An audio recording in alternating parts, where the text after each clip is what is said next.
పార్వతీ పరమేశ్వరులు జగత్తుకి తల్లిదండ్రులు. అటువంటి తల్లిదండ్రులైనటువంటి పార్వతీ పరమేశ్వరుల యొక్క వృత్తాంతంలో కళ్యాణ ఘట్టం అనేటటువంటిది అత్యంత ప్రాముఖ్యతని పొందినటువంటిది. ఏ కళ్యాణంలోనూ లేనటువంటి విధంగా పార్వతీ పరమేశ్వర కళ్యాణం అనేకమైనటువంటి మలుపులు తిరిగిపోతుంది. ఎవరెవరు భక్తితో తపస్సు చేసి అమ్మా నువ్వు మాకు కూతురు కావాలని కోరుకుంటున్నాం అని అన్నారో వాళ్ళందరికీ ఆమె కూతురైంది. కానీ ఎప్పుడూ ఆమె మాత్రం పరమశివునకే ఇల్లాలు. అటువంటి తల్లిని కుమార్తెగా పొందాలని ఒకనాడు దక్ష ప్రజాపతి కోరుకున్నాడు. దక్ష ప్రజాపతికి ఆమె కూతురుగా వచ్చింది. దక్షుణ్ణి నేను అనుగ్రహించాను అని చెప్పడానికి పేరు దాక్షాయణి అని ఉంచుకుంది. దక్షుని కుమార్తె కనుక దాక్షాయణి.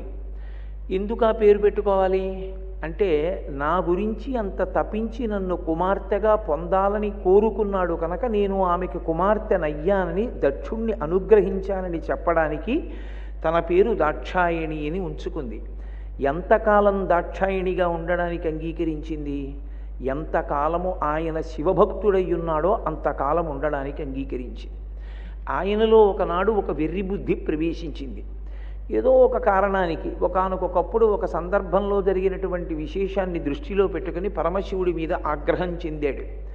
ఆగ్రహం చెంది ఆయనని అవమానించాలన్న దృష్టితో నిరీశ్వర యాగమని ఈశ్వరునొక హవిస్సు లేని యాగాన్నొక దాన్ని సంకల్పం చేశాడు. పరమశివుడు వెంటనే ఆగ్రహం చెందేటటువంటి స్వరూపం కాదు.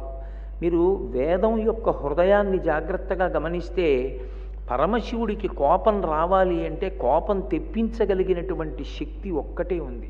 అమ్మవారు ఒక్కతే తెప్పిస్తుంది.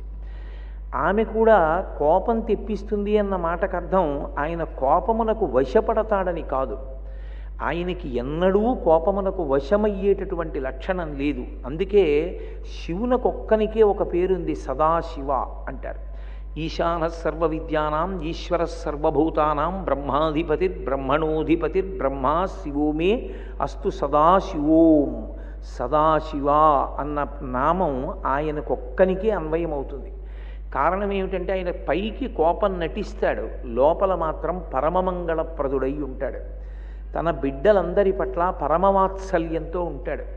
ఆ కోపం కూడా ఎందుకు తెప్పిస్తుంది అమ్మవారంటే, లోకంలో వ్యవస్థని దిద్దవలసి ఉంటుంది ఒక్కొక్కప్పుడు. ఆ దిద్దవలసినప్పుడు ఆమె కోపాన్ని తెప్పిస్తుంది శివుడికి. ఆయన కోపం తెచ్చుకుంటే తప్ప వ్యవస్థని దిద్దడం కుదరదు. ఒకప్పుడు దక్షుడు తప్పు చేస్తున్నాడు నిరీశ్వర యాగం చేసి. కానీ దక్షుని యందు భయంతో ఋషులు అక్కడికి వెళ్ళారు, ఎందరో దేవతలు కూడా ఆ యాగానికి వెళ్ళారు. చూసింది దాక్షాయణి. చూసి శివుడు ఏమీ పట్టించుకోకుండా కూర్చున్నాడు. ఆయన సదాశివుడు. కానీ ఇలా ఊరుకుంటే లోకం తప్పుదారిలో నడుస్తుంది. అందుకని లోకాన్ని దిద్దాలనుకుంది, అంతేకాని శివుని మాట ఉల్లంఘించాలని కాదు. అందుకే వేదం ఒక మాట అంటుంది, శివా రుద్రస్య భేషజీ, శివా విశ్వస్య భేషజీ అంటుంది. భేషజీ అంటే ఔషధం. ఆమె పరమశివుణ్ణి రుద్రుణ్ణి చేయగలదు, రుద్రుణ్ణి శివుణ్ణి చేయగలదు. లోకాన్ని శిక్షించడానికి, లోకాన్ని మార్గంలో పెట్టడానికి, లోకాన్ని రక్షించడానికి శివుణ్ణి ఎలా కావాలంటే అలా మార్చుకుంటూ ఉంటుంది ఆవిడ. అలా మార్చగలిగినటువంటి దక్షత కలిగిన తల్లి కనుక ఆమె శివుడు వద్దన్నా కూడా బయలుదేరింది దక్షయజ్ఞానికి. అది భర్త యొక్క ఆజ్ఞ తిరస్కరించాలని కాదు. ఆమె మహాపతివ్రత. ఆమె ఎందుకు వెళ్ళింది అంటే, కేవలముగా లోకాలు దారి తప్పకుండా ఉండడానికి శివుడిలో కోపాన్ని రగల్చి, కోపమునకు ఆయన వశుడు కాడని తెలిసినా వ్యవస్థని దిద్దడానికి ఒక ప్రయత్నం చేసింది. దక్షుడి ఇంటికి వెళ్ళింది. ఎంతో చెప్పి చూసింది. తప్పయ్యా శివనింద చెయ్యకూడదని చెప్పింది. వినలేదు. వినకుండా కనీసం కూతురు వంక కన్నెత్తి కూడా చూడలేదు. పరమశివుడి మీద ఉన్న ఆగ్రహం కూతురు మీద చూపించాడు. నువ్వు శివనింద చేశావు, శివుడి పట్ల ద్వేషంతో ఉన్నావు, కాబట్టి ఇక నేను నీ కూతురుగా ఉండడానికి ఇష్టపడను. ఏ చెవులతో శివనింద విన్నానో, ఏ నిన్ను అనుగ్రహించి నీకు కుమార్తెగా వచ్చి దాక్షాయణి అని పేరు పెట్టుకుని లోకంలో తిరుగుతున్నానో ఆ పేరుతో ఇక నేను ఉండడానికి ఇష్టపడను. ఎందుకంటే నువ్వు నా భర్తని నిందించావు. నేను ఎక్కడైనా కనపడితే లోకం నన్ను దాక్షాయణి అని పిలుస్తుంది. ఇక నీ కుమార్తె అన్న పేరుతో ఉండడం నాకు ఇష్టం లేదు. అందుకని నరుడు అజ్ఞానమునన్ భుజించిన జుగుప్సంబైన యన్నంబు సయ్యన వెళ్ళించి పవిత్రుడైన గతి. ఏదో తెలియక అన్నం తినేశాడు. చిట్ట చివర అన్నం తింటుంటే అందులో చనిపోయిన బల్లి కనపడింది. అయ్యో మధురంగా ఉందని తిన్నానని కడుపులో ఉంచుకుంటాడా? వేలు పెట్టి బయటికి కక్కేస్తాడు. అలా ఒకనాడు నువ్వు పూజించావని కూతురునయ్యాను, ఇప్పుడు నువ్వు శివనింద చేశావు, ఇక నీకు కుమార్తెగా ఉండనని యోగాగ్ని యందు శరీరాన్ని విడిచిపెట్టింది. ఈ వార్త పరమశివుడికి తెలిసింది. ఆజ్యుండుగ్రుడు నీలకంఠుడి బదైచారాతి దష్టోష్టుడై ఆజ్యద్భౌరి ముగేంద్ర ఘోషమున భీమ ప్రక్రియన్ నవ్వుచున్ విద్యుద్వహ్ని శిఖాసముచ్చయ రుచిన్ వెల్గొందు చించజ్జటన్ సద్య క్రోధముతోడ పూంచి వైచన్ క్షమాచక్ర మధ్యంబునన్. ఆయన వెంటనే కోపం పొందినటువంటి వాడై ఆ కైలాసంలో ఉన్నటువంటి వాడు పైకి లేచి పెద్ద నవ్వొకటి నవ్వాడు. అది ఎలా ఉంది అంటే, ఆ సింహం నోరు తెరిచి గర్జన చేస్తే ఎలా ఉంటుందో అలా నవ్వి తన జటాజూటమంతా కదిలిపోయేటట్టుగా ఒక్కసారి తాండవం చేసి విద్యుద్వహ్ని శిఖాసముచ్చయ రుచిన్ వెల్గొందు చెంచజ్జటన్ సద్య క్రోధముతోడ పూంచి వైచన్ క్షమాచక్ర మధ్యంబునన్. ఆ జటని ఒకదాన్ని పిరికి భూమి యొక్క మధ్య భాగానికేసి కొట్టాడు. ఆయన యొక్క కోపంతో కొట్టినటువంటి కారణం చేత అందులోంచి ఒక ఉగ్రమైనటువంటి స్వరూపం పైకి లేచింది.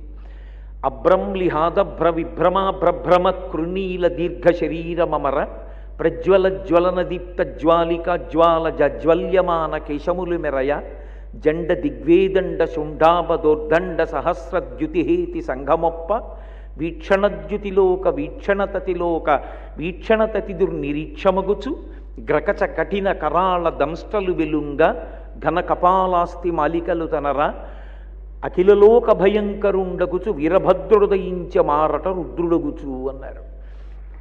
భయంకరమైన స్వరూపంతో ఈ భూమి ఆకాశములను కప్పేస్తూ నల్లటి స్వరూపంతో మెడలో ముండమాల వేసుకుని అనేకమైనటువంటి ఆయుధాలు పట్టుకుని సింహం పూంచినటువంటి రథం మీద పుట్టాడు వీరభద్రుడు.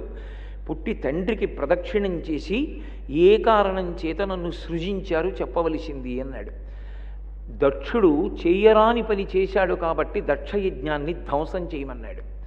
దక్షయజ్ఞాన్ని ధ్వంసం చేసిన తరువాత దక్షుడి యొక్క శిరస్సు వేరైపోయిన తరువాత ఋషులందరూ వచ్చి బ్రహ్మాది దేవతలు పరమశివుణ్ణి స్తోత్రం చేశారు. మీరు ఆగ్రహం చెందితే ఎలాగా అని. పరమప్రసన్నుడైనటువంటి పరమేశ్వరుడు లోకానికి బుద్ధి చెప్పి ఇటువంటి యాగాలు చెయ్యకూడదు అని లోకానికి మార్గనిర్దేశకత్వం చేసి మళ్ళీ ఆయన ఆ యజ్ఞం పూర్తి చెయ్యడం కోసమని దక్ష ప్రజాపతికి మేకతల అంటుకునేటట్టుగా చేసి పునరుజ్జీవితుణ్ణి చేసి యజ్ఞం పూర్తయ్యేటట్టుగా అనుగ్రహించాడు. ఈ పార్వతీ పరమేశ్వరులిద్దరూ ఆదిదంపతులై ఉంటారు.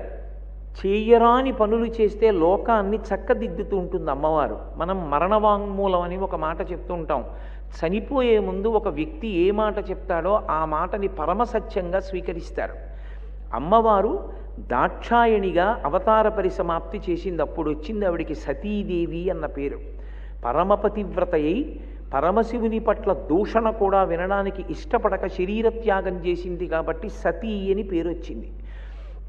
అటువంటి తల్లి శరీరత్యాగం చేసే ముందు లోకానికంతటికీ ఒక సందేశాన్ని ఇచ్చింది. ఆవిడంది భవో నహోద్భీష్టి శివం శివేతరహ అంది. శివుణ్ణి నిందించిన వాడికి మంగళములు కలగమంటే ఎక్కడి నుంచి కలుగుతాయని అడిగింది. ఎక్కడ శివ నింద జరుగుతుందో, ఎక్కడ శివ దూషణ జరుగుతుందో అక్కడ మంగళములు ఉండవు అని ఆవిడ తీర్మానం చేసి చెప్పింది లోకానికి. చెప్పి ఆమె అవతార పరిసమాప్తి చేసింది దాక్షాయిణిగా.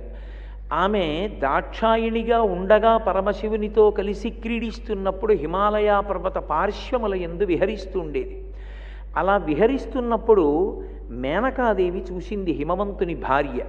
హిమవంతుని భార్య అయినటువంటి మేనకాదేవి చూసి నాకు ఇటువంటి కుమార్తె జన్మిస్తే బావుణ్ణు అని మనసులో సంకల్పం చేసుకునేది. ఆమె మనసులో కోరుకుంది కనుక ఆ మేనకాదేవి కడుపున మళ్ళీ అవతారం స్వీకరించినప్పుడు తాను జన్మించాలి అంటే అవతారం స్వీకరించాలి అని అమ్మవారు నిర్ణయం చేసుకుని ఉంది. ఈలోగా ఒక విచిత్రం జరిగింది. ఒక అవతార స్వీకారం జరగాలి అంటే తెర వెనక ఎంతో పెద్ద కథ నడుస్తూ ఉంటుంది. సాధారణంగా బ్రహ్మజ్ఞానం కలిగినటువంటి మహాపురుషుల నోటి వెంట వచ్చినటువంటి మాట సత్యం అవుతుంది. వారు సత్యం పలకడం కాదు, వారు సత్యం పలికారనకూడదు. వారి నోటి వెంట ఏ మాట వచ్చిందో పరమేశ్వరుడు దాన్ని సత్యం చేస్తాడు. ఒకానొకప్పుడు వైకుంఠంలో సభ జరుగుతోంది. ఆ సభకి సనక సనందనాది మహర్షులు వచ్చారు. వాళ్ళు బ్రహ్మజ్ఞానులు. బ్రహ్మజ్ఞానం కలిగినటువంటి వాడు సభాప్రవేశం చేసినప్పుడు సభలో ఉన్న అందరూ కూడా లేచి నిలబడాలి, అది మర్యాద. అలా సనక సనందనాదులు వచ్చినప్పుడు అందరూ లేచి నిలబడ్డారు. కానీ పితృదేవతలకి దక్షాదేవి అనబడేటటువంటి స్వధాదేవి అనబడేటటువంటి ఆమె యందు జన్మించినటువంటి 3 కుమార్తెలు ఉన్నారు. వాళ్ళు పితరులకు స్వధాదేవి యందు జన్మించినప్పటికీ సంప్రదాయంలో వాళ్ళని అయోనిజలుగానే కీర్తిస్తారు. వాళ్ళ పేర్లు తలుచుకున్న మాత్రం చేత నిర్భయత్వం కలుగుతుంది అని శివమహాపురాణం తీర్పు చెప్పింది. అందులో పెద్ద ఆమె పేరు మేనకాదేవి, రెండవ ఆమె పేరు ధన్యాదేవి, మూడవ ఆమె పేరు కళావతి. ఈ 3 విష్ణు సభలో ఉన్నారు. సనకసనాందనాదులు బ్రహ్మజ్ఞానులు సభాప్రవేశం చేస్తే వీళ్ళు 3 లేచి నిలబడలేదు. సరికదా నవ్వారు. ఒక్కొక్కసారి మాయ అలా ఉంటుంది. కాలం నడవడానికి, ప్రత్యేకమైన అవతారాలు స్వీకరించడానికి ఒక్కొక్కసారి ఎంతటి వారిని మాయ కమ్ముతూ ఉంటుంది. కాబట్టి ఇప్పుడు వాళ్ళు 3 నవ్వితే చూశారు సనకసనందనాదులు. మీరు చేసినటువంటి మహాపాపం చేత, బ్రహ్మజ్ఞానుల పట్ల చేసినటువంటి అపచారం చేత మీరు ఎంతో శిక్షని పొందవలసి ఉంటుంది. పెద్దలకి కోపం వచ్చి శాపవాక్కు ఇచ్చారంటారు. అది నిజానికి వాళ్ళకి కోపం వచ్చి కాదు, అందుకే శాపానుగ్రహం అంటారు. వాళ్ళు చేసినటువంటి దోషం వల్ల విశేషమైనటువంటి బాధ పొందకుండా చూడడం కోసమని దాన్ని తమ వాక్కు చేత బాగా తగ్గించేస్తారు. తగ్గించి ఏదో ఒక్క జన్మలో అనుభవించేటట్లుగా అనుగ్రహిస్తారు. అందుకే శాపానుగ్రహము అంటారు. అందులో సనత్కుమారాచార్యుల వారు లేచి ఒక మాట అన్నారు. మీరు లేచి నిలబడలేదు, సరికదా నవ్వారు. అది దోషపడితే అప్పుడు కారణం లేకుండా అటువంటి పరిహాసంలా నవ్వినటువంటి ఆ నవ్వుకి దోషం ఏర్పడుతుంది కనుక సనత్కుమారాచార్యుల వారు ఒక మాట అన్నారు. మీరు ఈ స్వర్గలోకం నుంచి భ్రష్టత్వాన్ని పొంది భూలోకం మీద జన్మించండి. భూలోకానికి ఓ లక్షణం ఉంటుంది, ఇది మర్త్యలోకం. అంటే ఇక్కడ పుట్టినటువంటి ప్రతి ప్రాణి మృత్యువుని పొందుతుంది. అందుకే శాపం ఇస్తే భూలోకంలో పుట్టండి అంటుంటారు. అయితే మీరు ఓ మాట నన్ను అడగచ్చు, ఏమండి భూలోకంలో పుట్టండి అంటే మనందరం ప్రారంధవశాత్తు పుట్టినటువంటిదా, మన జన్మలో అంత హేయమైనవా అని. కానీ యథార్థానికి మర్త్యలోకంలో మనుష్యుడిగా జన్మించడం కన్నా గొప్ప జన్మ ఇక ఎక్కడా లేదు. ఎందుచేత అంటే దేవతలుగా పుట్టారనుకోండి, వాళ్ళకి కర్మాధికారం ఉండదు. వాళ్ళు కర్మలు చేయడం కానీ కొత్తగా పుణ్యం పాపం చేయడం ఉండదు.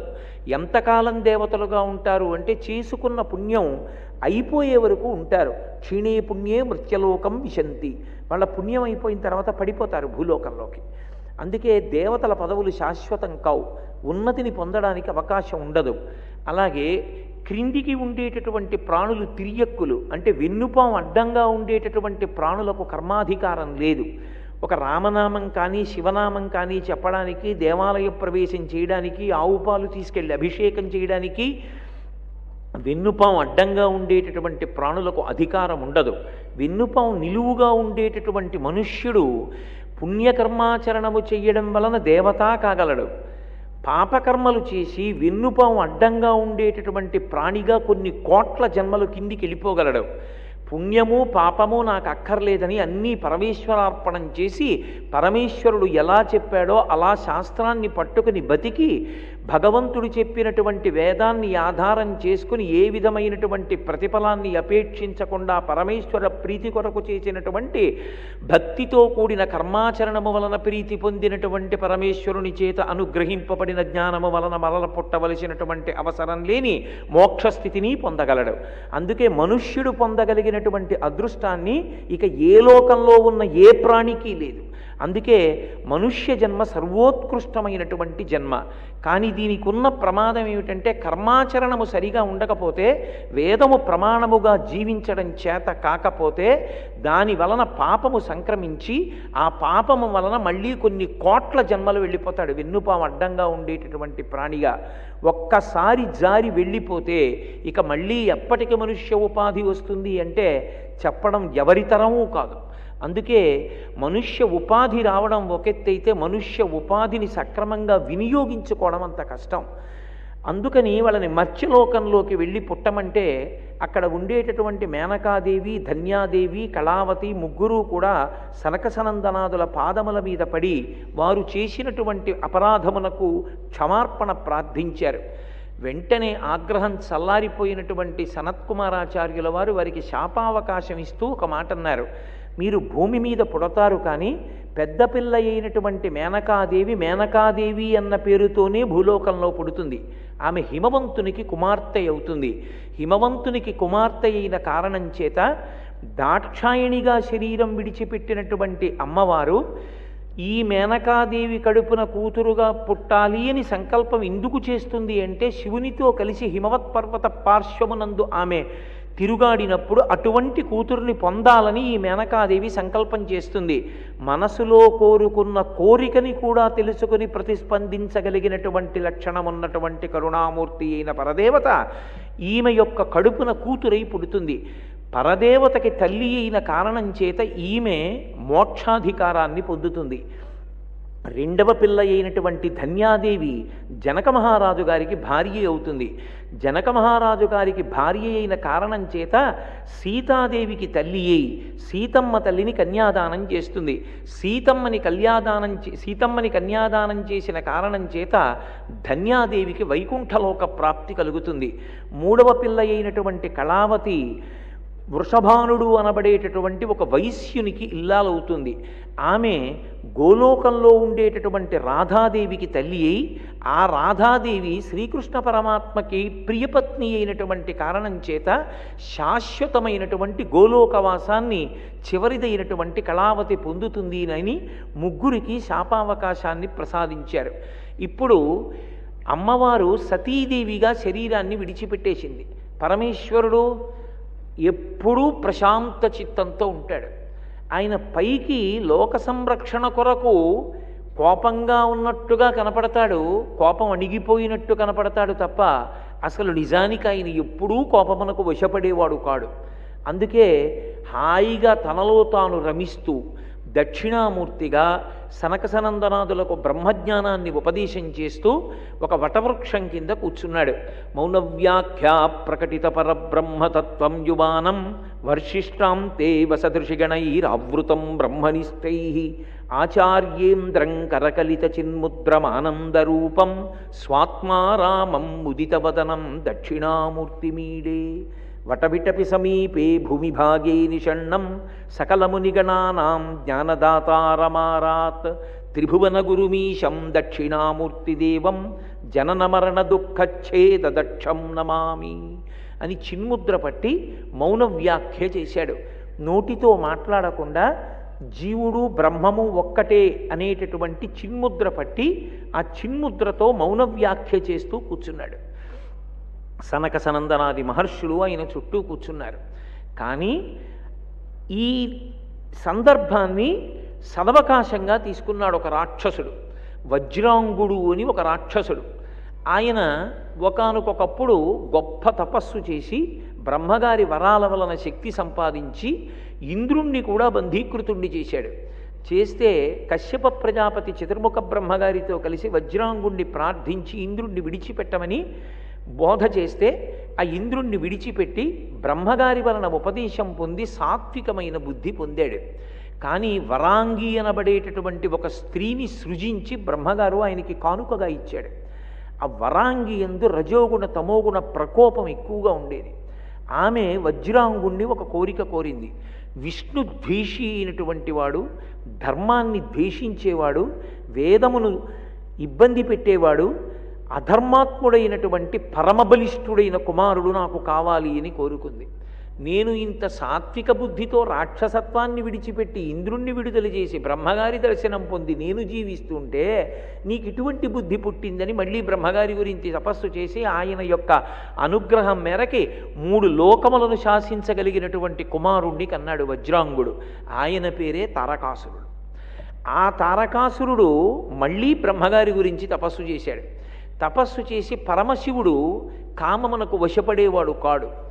ఆయన పైగా సతీదేవి శరీరం విడిచిపెట్టి ఉంది. ఆయన దక్షిణామూర్తిగా కూర్చుని ఉన్నాడు. పక్కన భార్య లేదు. విశేషించి పరమశివునికి కామం కలగదు.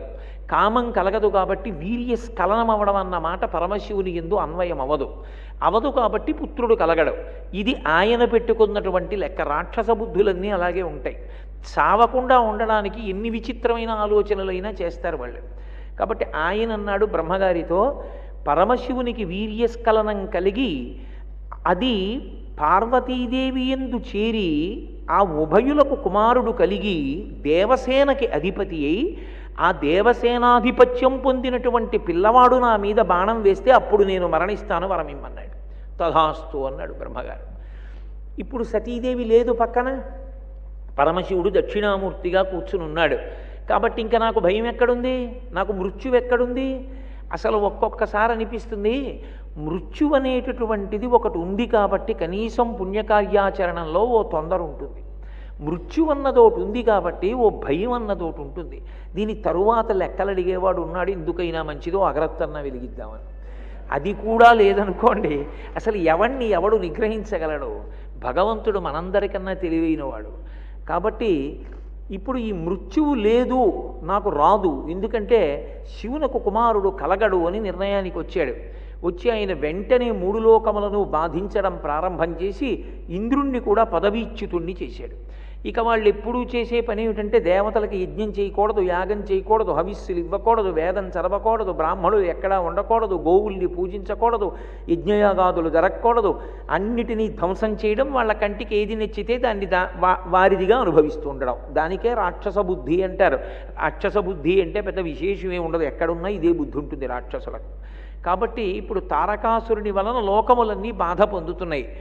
ఈ లోకములు బాధ పొందుతున్నాయి కనుక మీరు ఎప్పుడూ ఒకటి గుర్తుపెట్టుకోండి, మనుష్యులు ఎక్కువ బాధపడితే వెంటనే బాధపడే వాళ్ళు ఎవరంటే దేవతలు. మనుష్యులు బాధపడితే దేవతలు బ్రహ్మగారిని ప్రార్థన చేస్తారు. అదేమిటండి, మనుష్యులకు బాధ కలిగితే ఎందుకు ఎడుతుంటారు దేవతలు అని అనుమానం రావచ్చు. ధర్మచక్రం ఒకటి ఉంటుంది. మనుష్యులు దేవతల్ని ప్రార్థన చేస్తే వర్షం కురిపిస్తారు. వర్షం కురిపిస్తే వర్షం పడిందని ఊరుకోకూడదు. సాధారణంగా మనం వరుణయాగాలన్నీ ఎప్పుడు చేస్తామంటే ఫిబ్రవరి, మార్చి, ఏప్రిల్ వచ్చిన తర్వాత చేస్తూ ఉంటాం. కానీ వేదం దాన్ని తిరస్కరించింది. వసంత ఋతువు చేయమని చెప్పింది. వసంత ఋతువులో వరుణయాగం చెయ్యండి. ఎందుకనంటే ఇంకా వర్ష ఋతువు రాకముందే దేవతలకు హవిస్సులు ఇచ్చేయాలి. అది విధేయత. కట్టవలసినటువంటి తేదీ లోపల పన్ను కట్టేసినవాడు బాధ్యత కలిగిన పౌరుడు, కర్తవ్యతానిష్ట ఉన్నవాడు. ఇంటికొచ్చి ఫ్యూజు లాగేసిన తర్వాత కట్టినటువంటిది మర్యాదతో కూడుకున్నది కాదు.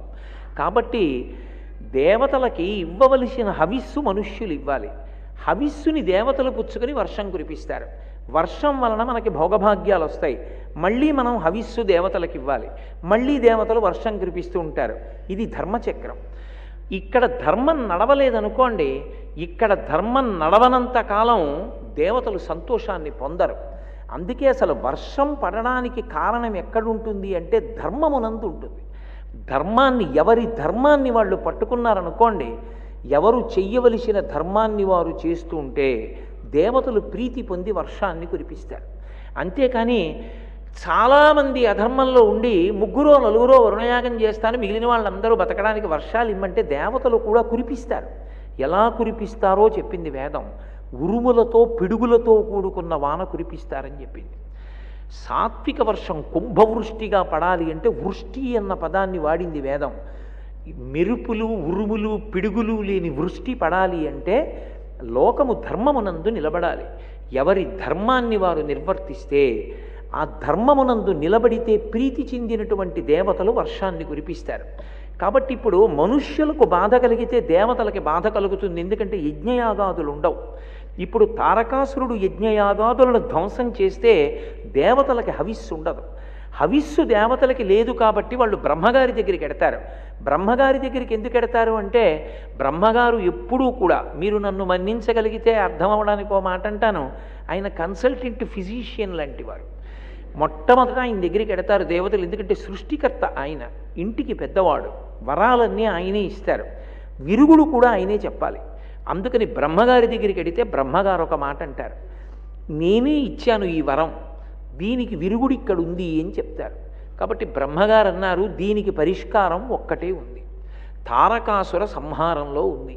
తారకాసుర సంహారానికి శివవీర్యాన్ని పట్టగలిగిన క్షేత్రం కావాలి. పరమశివుని యొక్క వీర్యము స్ఖలనమయ్యేటట్టు చెయ్యగలిగినటువంటి తల్లి ఈ లోకంలో అమ్మవారొక్కతే. ఆమెయే శివకామ సుందరి. అటువంటి తల్లి ఇవాళ శరీరంతో లేదు. దక్షుడు చేసిన అపరాధానికి ఆమె శరీర త్యాగం చేసింది సతీదేవిగా. అంటే పెంకితనంతో తెంపరితనంతో నింద చెయ్యడం, భగవంతుని యొక్క రూపానికి క్రోధం కల్పించడం తేలిక. కానీ తరువాత కొన్ని వందల సంవత్సరాలు, వేల సంవత్సరాలు లోకం తల్లడిల్లిపోతుంది. అందుచేత ఇప్పుడు మీరందరూ చెయ్యవలసింది ఒక్కటే, అమ్మవారిని ప్రార్థన చెయ్యండి, ఆమె పలుకుతుంది అన్నాడు. దేవతలందరూ అమ్మవారిని స్తోత్రం చేశారు. అమ్మా నువ్వు మళ్ళీ శరీరాన్ని పొందాలమ్మా అని అడిగారు. ఆమె అంతరిక్షంలోంచి పలికి మీ అందరి ప్రార్థనని మన్నించాను, తప్పకుండా నేను శరీరాన్ని తీసుకుంటాను. నేను ఒకానొకప్పుడు దాక్షాయణిగా ఉండగా హిమవత్పర్వత పార్శ్వంలో పరమశివుడితో కలిసి తిరుగుతున్నప్పుడు నన్ను చూసి ఇలాంటి కూతురు నాకుంటే బాగుండునని మేనకాదేవి మనసులో అనుకునేది. అందుకని మేనకాదేవికి కుమార్తెగా వస్తాను అని చెప్పింది. ఆ చెప్పిన కారణం చేత ఇప్పుడు మేనకాదేవికి కుమార్తె కలగాలి. నేను మీతో ఒక మాట చెప్తే మీకు కొంచెం అది ఈయన ఇలా చెప్పారేమని అనిపించవచ్చు, కానీ నేను ఒక సత్యం చెప్తున్నాను. కొంతమందికి సంతానం కలగడం ఆలస్యం అవుతుంది. సంతానం కలగడం ఆలస్యం అయింది అని చెప్పి పరమేశ్వరుణ్ణి తిరస్కరించి తిరగడం కన్నా పరమేశ్వరానుగ్రహంతో నాకు సంతానం ఎప్పటికైనా కలుగుతుందని ఈశ్వరుడి పాదాలు పట్టుకుని పుణ్యకర్మాచరణ బిడ్డల కోసం ఎక్కువ చేయించి కారణజన్ములైన వాళ్ళు పుట్టేటట్టుగా చేస్తూ ఉంటాడు ఈశ్వరుడు. మీరు చూడండి, సంతానం లేని వాళ్ళు ఎక్కువ తీర్థయాత్రలు చేసి, క్షేత్రాలు దర్శించి, భజనలు చేసి, యజ్ఞయాగాదులు చేస్తే పుట్టినటువంటి పిల్లలు 7 తరాల్ని ఉద్ధరించగలిగినటువంటి పిల్లలు పుడుతుంటారు లోకంలో. అందుకే ఒక్కొక్కసారి సంతానం ఆలస్యం అవ్వడం కూడా మహాత్ముల యొక్క జననానికి కారణమవుతుంది. ఒక్కొక్కసారి ఆ పండు పండేటటువంటి సమయానికి ఏదో ఒక అద్భుతమైనటువంటి క్షేత్రానికి ఆ తల్లిదండ్రులు ఎడతారు. అక్కడ ఆ పంట పండుతుంది. ఆ పంట పండిన కారణం చేత భగవంతునికి అనుగ్రహాన్ని కట్టబెట్టగలిగినటువంటి వాళ్ళు, తమ తరాల్ని ఉద్ధరింప చేయగలిగినటువంటి కుమారులు జన్మిస్తూ ఉంటారు. కాబట్టి ఇప్పుడు మేనకాదేవి యందు ఒక బుద్ధి ప్రవేశించింది. నాకు సంతానం కలగలేదు, కాబట్టి నేను అమ్మవారిని ఆరాధన చేస్తాను అనుకుంది. ఋషుల చేత సలహా ఇయ్యబడి ఆమె ఒక కార్యాన్ని చేసింది. మీరు ఎప్పుడైనా ఒకటి జ్ఞాపకం పెట్టుకోండి, పురాణాల్లో ఇలాంటివి ఎందుకు జరుగుతుంటాయంటే పురాణం వేదానికి భూతద్దం, మనకి ఒక మార్గాన్ని నిర్దేశించడానికి వస్తుంటాయి ఇవి. ఆవిడ అష్టమి నాడు ఉపవాసం చేసేది, నవమి నాడు సువాసిని పూజ చేసేది. అష్టమి నాడు ఉపవాసం ఉండి నవమి నాడు సువాసిని పూజ చేస్తే అలా పూజ ఎవరు చేశారో వారి యందు పరదేవత అనుగ్రహిస్తుంది. పరదేవత అనుగ్రహిస్తే పరమోత్కృష్టమైనటువంటి సంతానం ఆవిర్భవిస్తుంది. అందుకే ప్రతి అష్టమి నాడు ఉపవాసం ఉండి నవమి నాడు ఆమె సువాసిని పూజ చేసింది. అలా 27 సంవత్సరములు చేసింది మేనకాదేవి అని శివమహాపురాణంలో వ్యాసభగవానుడు చెప్పాడు. 27 సంవత్సరములు చేసిన తర్వాత అమ్మవారు ప్రత్యక్షమై నీకేం కావాలని అడిగింది. అడిగితే నాకు నువ్వే కూతురుగా కావాలంది. ఎందుకని వెనక సనత్కుమారాచార్యుల వారి శాపానుగ్రహం ఉంది. ఆయన వాక్కు సత్యం అవ్వాలి. పెద్దల యొక్క మాట సత్యం చెయ్యడానికి పరమేశ్వరుడు ప్రయత్నం చేస్తాడు ఎప్పుడు. అందుకని అమ్మవారిని చూడగానే మేనకాదేవి అంది, నువ్వు నాకు కుమార్తెగా రావాలంది. అంటే నవ్వి తల్లి అంది, తప్పకుండా నీకు కుమార్తెగా జన్మిస్తాను, కానీ నేను చాలా ఇంకా బిడ్డలు కావాలా అని అడిగింది. 9 పుత్రులు కావాలని అడిగింది. నాకన్నా ముందు నీకు కొడుకు పుడతాడు, కొడుకు తర్వాత నేను పుడతానంది. మొట్టమొదట పుట్టినటువంటి వాడు మైనాకుడు.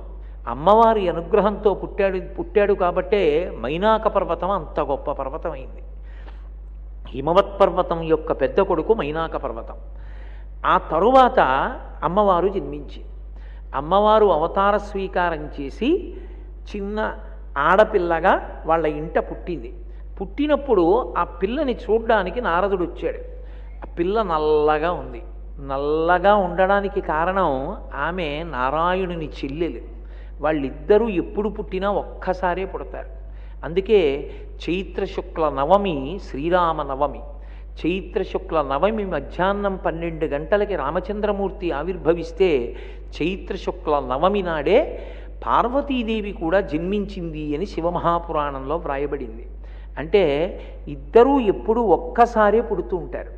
కృష్ణావతారంలో శ్రావణ మాసంలో వచ్చేటటువంటి బహుళపక్ష అష్టమి అర్ధరాత్రి 12 గంటలకి కృష్ణావతారం వస్తే అదే సమయానికి యోగమాయ అన్న పేరుతో అమ్మవారు నందవ్రజంలో యశోదా నందులకు కుమార్తెగా జన్మించింది. ఇద్దరు అన్నా చెల్లెళ్ళుగా ఒకే తల్లిదండ్రులకి, ఏ తల్లిదండ్రులు విష్ణువుని కుమారుడుగా పెంచుతారో ఆ తల్లిదండ్రులకే అమ్మవారు కూతురుగా వస్తుంది. అందుకే నారాయణ నారాయణి వాళ్ళిద్దరి పేర్లు. మీరు చూడండి, పార్వతీ పరమేశ్వరుల పేర్లు కూడా వేరుగా ఉండవు. శివ శివా, భవ భవాని, భర్గ భార్గవి, హంస హంసిని అలా ఉంటాయి. కానీ నారాయణ నారాయణి భార్యాభర్తలు కారు, అన్నా చెల్లెళ్ళు. నారాయణ విష్ణువు, నారాయణి పార్వతీదేవి. నారాయణ నల్లగా ఉంటాడు, నారాయణి నల్లగా ఉంటుంది.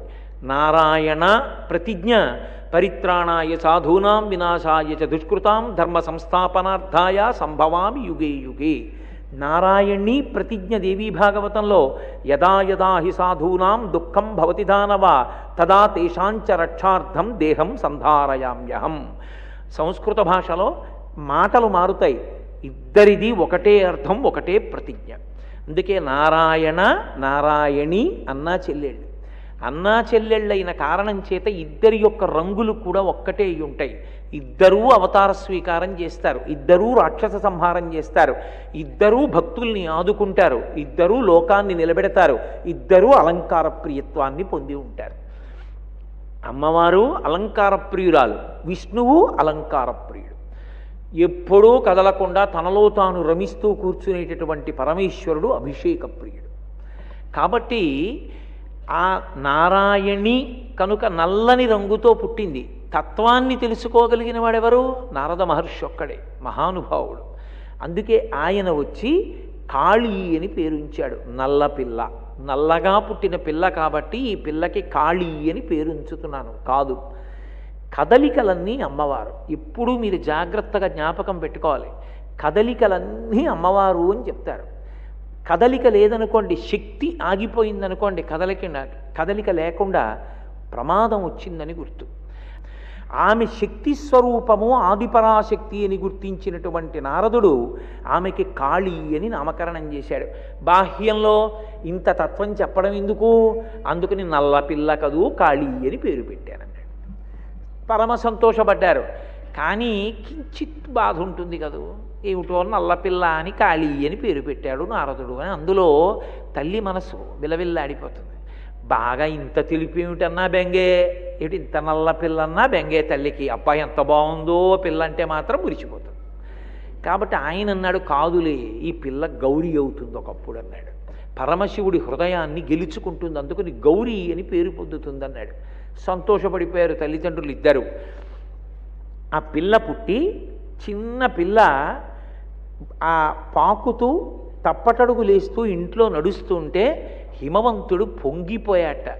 నరదేవాసుర పూజితంఘ్రియుగళ నారాయణి శాంకరి కరుణాపూరిత మానస త్రినయని కళ్యాణయుక్త నిశాచర దర్పోన్నత సంహరి సదమల చండార్చిని యోగిని తరుణి ఆగమవందిత భగవతి తల్లి జగన్మోహిని అని పిలిచాడు.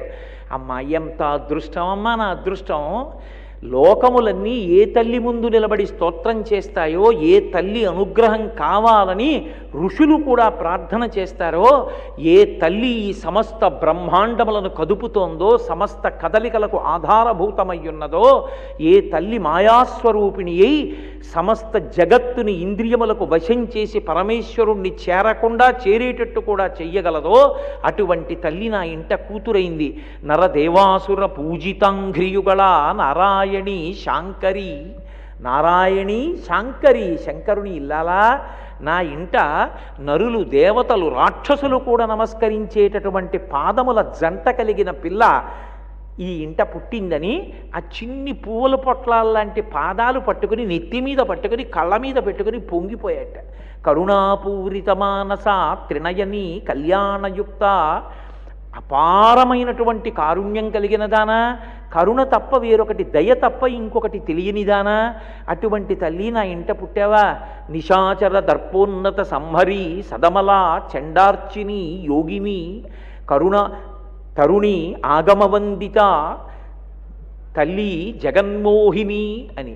అమ్మవారు సింహాసనంలో కూర్చునుంటే ప్రతిరోజు వేదం వెళ్ళి ఆవిడికి నమస్కారం చేస్తుందట. శృతి సీమంత సింధూరీకృత పాదాబ్జధూళిక అని లలితా సహస్రంలో ఆవిడికి పేరు. వేదమాత తన యొక్క పాపట ప్రారంభంలో పెట్టుకున్నటువంటి బొట్టు, లలాటమునందు పెట్టుకున్నటువంటి కస్తూరి తిలకం, అమ్మవారి పాదములకు తన లలాటము తగిలేటట్టుగా వంగి నమస్కరిస్తే ఆ కుంకం ఆవిడ బొటన వేళ్ల మీద పడి కనపడుతుంటుందిట. శృతి సీమంత సింధూరీకృత పాదాబ్జధూళిక, ఈ నామాన్ని వాడుకుంటున్నాడు హిమవంతుడు. తరుణి ఆగమవందిత భగవతి తల్లి జగన్మోహిని అని పిలిచి ఆయన అన్నాడు, గిరులలోననొక్క గిరినైన నా పేరు వెలయి చేసి తిట్లు జలజనయన, నీకు తండ్రినైతి నాకింత చాలదే ఇది మహాద్భుతంబు ఇందువదన అన్నాడు. అమ్మ నేనెవరు? ఓ కొండ, నరుణ్ణి కూడా కాను. అటువంటి కొండ కడుపున పుట్టావా? కొండ కడుపున పుట్టి పర్వతరాజపుత్రివి కాబట్టి పార్వతీ అని పేరు పెట్టుకున్నావా? ఒక కొండకి కూతురుగా పుట్టి లోకంలో నా పేరు శాశ్వతంగా ఉండిపోయేటట్టు చేశావా? హిమవంతుని కుమార్తె కాబట్టి హైమవతి అని పిలిపించుకుంటున్నావా? అమ్మా నా జన్మ ధన్యమైపోయిందమ్మా అని ఆ పిల్ల యొక్క బుగ్గలు రెండూ పట్టుకుని మూర్ధన్యస్థానమునందు వాసన చూస్తూ పరవశించిపోయేవాట. నిజంగా నేను మీతో ఒక మాట చెప్తున్నాను, పార్వతీ కళ్యాణంలో పద్యాలు చదువుకున్నప్పుడు ఏ తండ్రి కూడా తన ఇంట పుట్టిన ఆడపిల్లని చూసుకుని ఈ పద్యం చదువుకుని మురిసిపోకుండా ఉండలేదు. మంచుకొండ వెళ్ళి ఆ హిమవంతుడిలా గడ్డం పట్టుకుని, పుట్టింది పార్వతీదేవని తెలుసు, గడ్డం పట్టుకుని ఏమ్మా బువ్వ తినకపోతే ఆకలేదు, ఏది అమ్మని ఎందుకు అల్లరి పెడతావు, అన్నం తిను అని హిమవంతుడు నీ గడ్డాన్ని ఇలా పట్టుకుని బతిమాలాడమ్మా. హిమవంతుణ్ణి తండ్రిని చేసి సంతోషపెట్టినటువంటి అవతారం నీ అవతారం. శంకరుడంతటి వాడు నీ గడ్డం పట్టుకుని నీ ముఖం వంక చూసి మురిసిపోతుండేవాడమ్మా. అసలు నిజం చెప్పాలంటే శివుడు తన ముఖం చూసుకోవడానికి వాడుకునేటటువంటి అద్దమే నీ ముఖం, దానికి ఉండే పిడికిలే నీ గడ్డం అన్నారు శంకరాచార్యులు. కాబట్టి అటువంటి గడ్డం కలిగినటువంటి అమ్మవారిని శంకరాచార్యుల వారు స్తోత్రం చేశారు హిమవంతుని యొక్క వైభవాన్ని సౌందర్యలహరిలో. ఆయన నా వైభవమే వైభవం, నీకు తండ్రినైతి నాకింత చాలదే ఇది మహాద్భుతంబు ఇందువదన అంటే అందులో ఆశ్చర్యమే ఉంది. అన్ని సువాసిని పూజలు చేసి అన్ని ఉపవాసాలు చేసి అమ్మవారి అనుగ్రహంతో అమ్మవారిని కూతురుగా కన్నటువంటి మేనకాదేవి ఎంత మురిసిపోతుంది.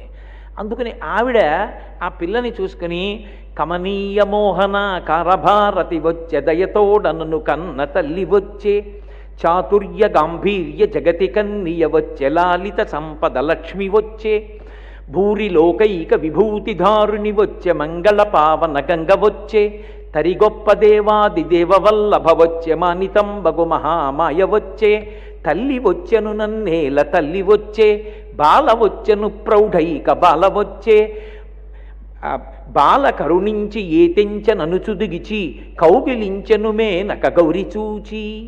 ఎంత మురిసిపోయేదంటేట, చిన్న పట్టు పరికిణీ కట్టుకొని ఆ పరికిణీ ఎడంచేత్తో ఎత్తి పట్టుకుని ఆడుకుంటుంటే ఆ తల్లి కాళ్ళకి పెట్టినటువంటి మంజీరముల యొక్క సవ్వడి వినపడుతుంటే వంట చేసుకుంటున్నటువంటి మేనకాదేవి ఆ పిల్లని చూసి నా ఇంట కూతురులా ఆడుకుంటోంది, కానీ ఎవరి పిల్ల? ఈ పిల్ల సామాన్యురాలు కాదు, ఈమె సాక్షాత్తుగా కమనీయ మోహన కారభారతి వచ్చే దయతోడనన్నేలు తల్లి వచ్చే, ఈమె సరస్వతీ స్వరూపం. అమ్మవారు ప్రీతి పొందడం తేలికేమో కానీ బాలాస్వరూపంగా అమ్మవారు చాలా తొందరగా పలుకుతుంది. ఎంత తొందరగా పలుకుతుంది అంటే నన్ను మీరు విశ్వసించగలిగితే ఒక మాట చెప్తాను.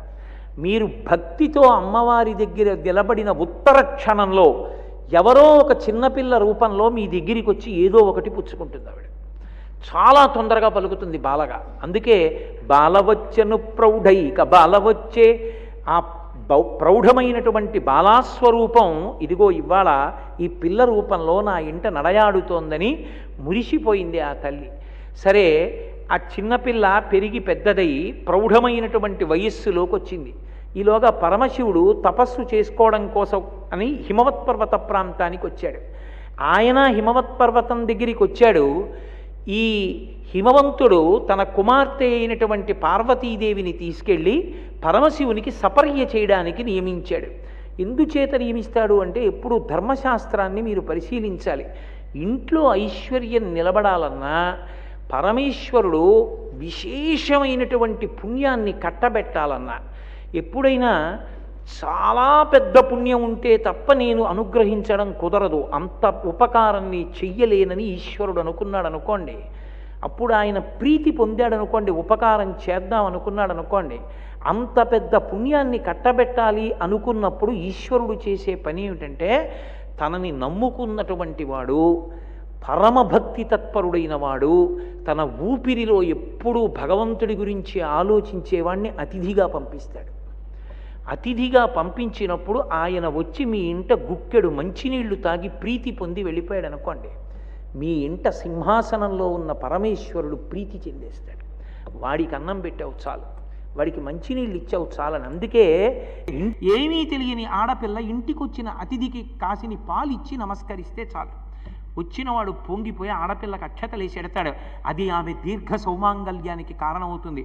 పార్వతీ కళ్యాణం అంతా ఈ రహస్యాలే చూపిస్తుంది. అందుకు నియోగించాడు సపర్యకి. వెళ్ళి పరమశివుణ్ణి ప్రార్థన చేశాడు హిమవంతుడు.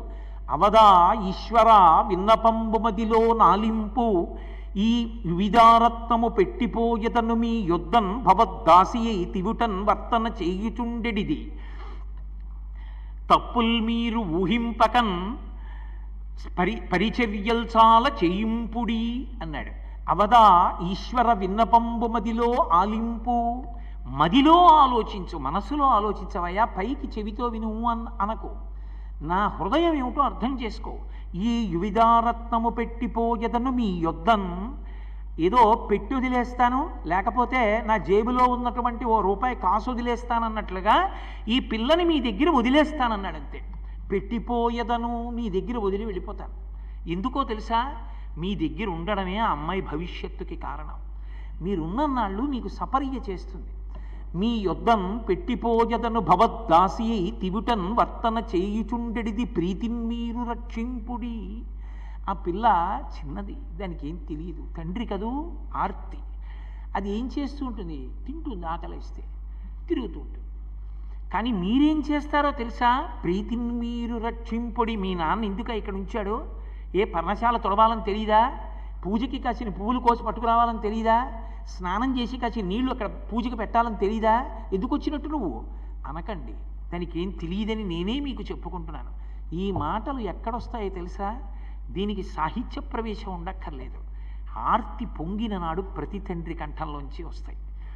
అష్టవర్షేద్ భవేత్ కన్యా అంటూ పాలు చేతులకి రాసి అత్తగారికి, మామగారికి, భర్తకి ఆడపిల్లని అప్పజెప్పేశాక ఇంత గంభీరమైన పురుషుడు గదిలోకి వెళ్ళి తలుపులు వేసుకుని బావురుమంటాడు. అల్లుణ్ణి పక్క గదిలోకి తీసుకెళ్ళి కూతురు బలం మాట్లాడు, కూతురు బలహీనత మాట్లాడతాడు. దానికి ఏం తెలియదయ్యా, ఎక్కువ మాట్లాడేస్తుంది, దాచుకోవడం రాదు, ఉన్నమాట అంటుంది. ఎప్పుడైనా మీ అమ్మగారు, నాన్నగారు, మీ అన్నయ్య వాళ్ళు నొచ్చుకుంటారేమో, కడుపులో పెట్టుకోసుమా. ఎప్పుడైనా దాన్ని దెబ్బలాడే ముందు అది చేసిన తప్పుని చూసినప్పుడు నన్ను గుర్తు తెచ్చుకో, నా ముఖం గుర్తు తెచ్చుకోయే, తొందరపడి దండించకు సుమా, నీకు ఇచ్చానని బతుకుతాను నేనంటాడు. తండ్రి గుండెల్లోంచి వచ్చేటటువంటి మాటలు. ఆమె జీవిత అభ్యున్నతి కొరకు మాట్లాడినటువంటి హిమవంతుడు ఎంత గొప్పగా మాట్లాడాడో చూడు. అవదా ఈశ్వర విన్నపంబు మదిలో నాలింపు, ఈ యువిదారత్నము పెట్టిపోయదను మీ యొద్దన్ భవద్దాసియై తివుటన్ వర్తన చేయుచుండెడిది ప్రీతిన్ మీరు రక్షింపుడి అవిరోధంబున నీలపెట్టి పరిచర్యల్ చాలా చేయింపుడి. నేనేమైనా అనుకుంటానేమో, పిల్ల ఏమైనా అనుకుంటుందేమో అని అనుకోవద్దు.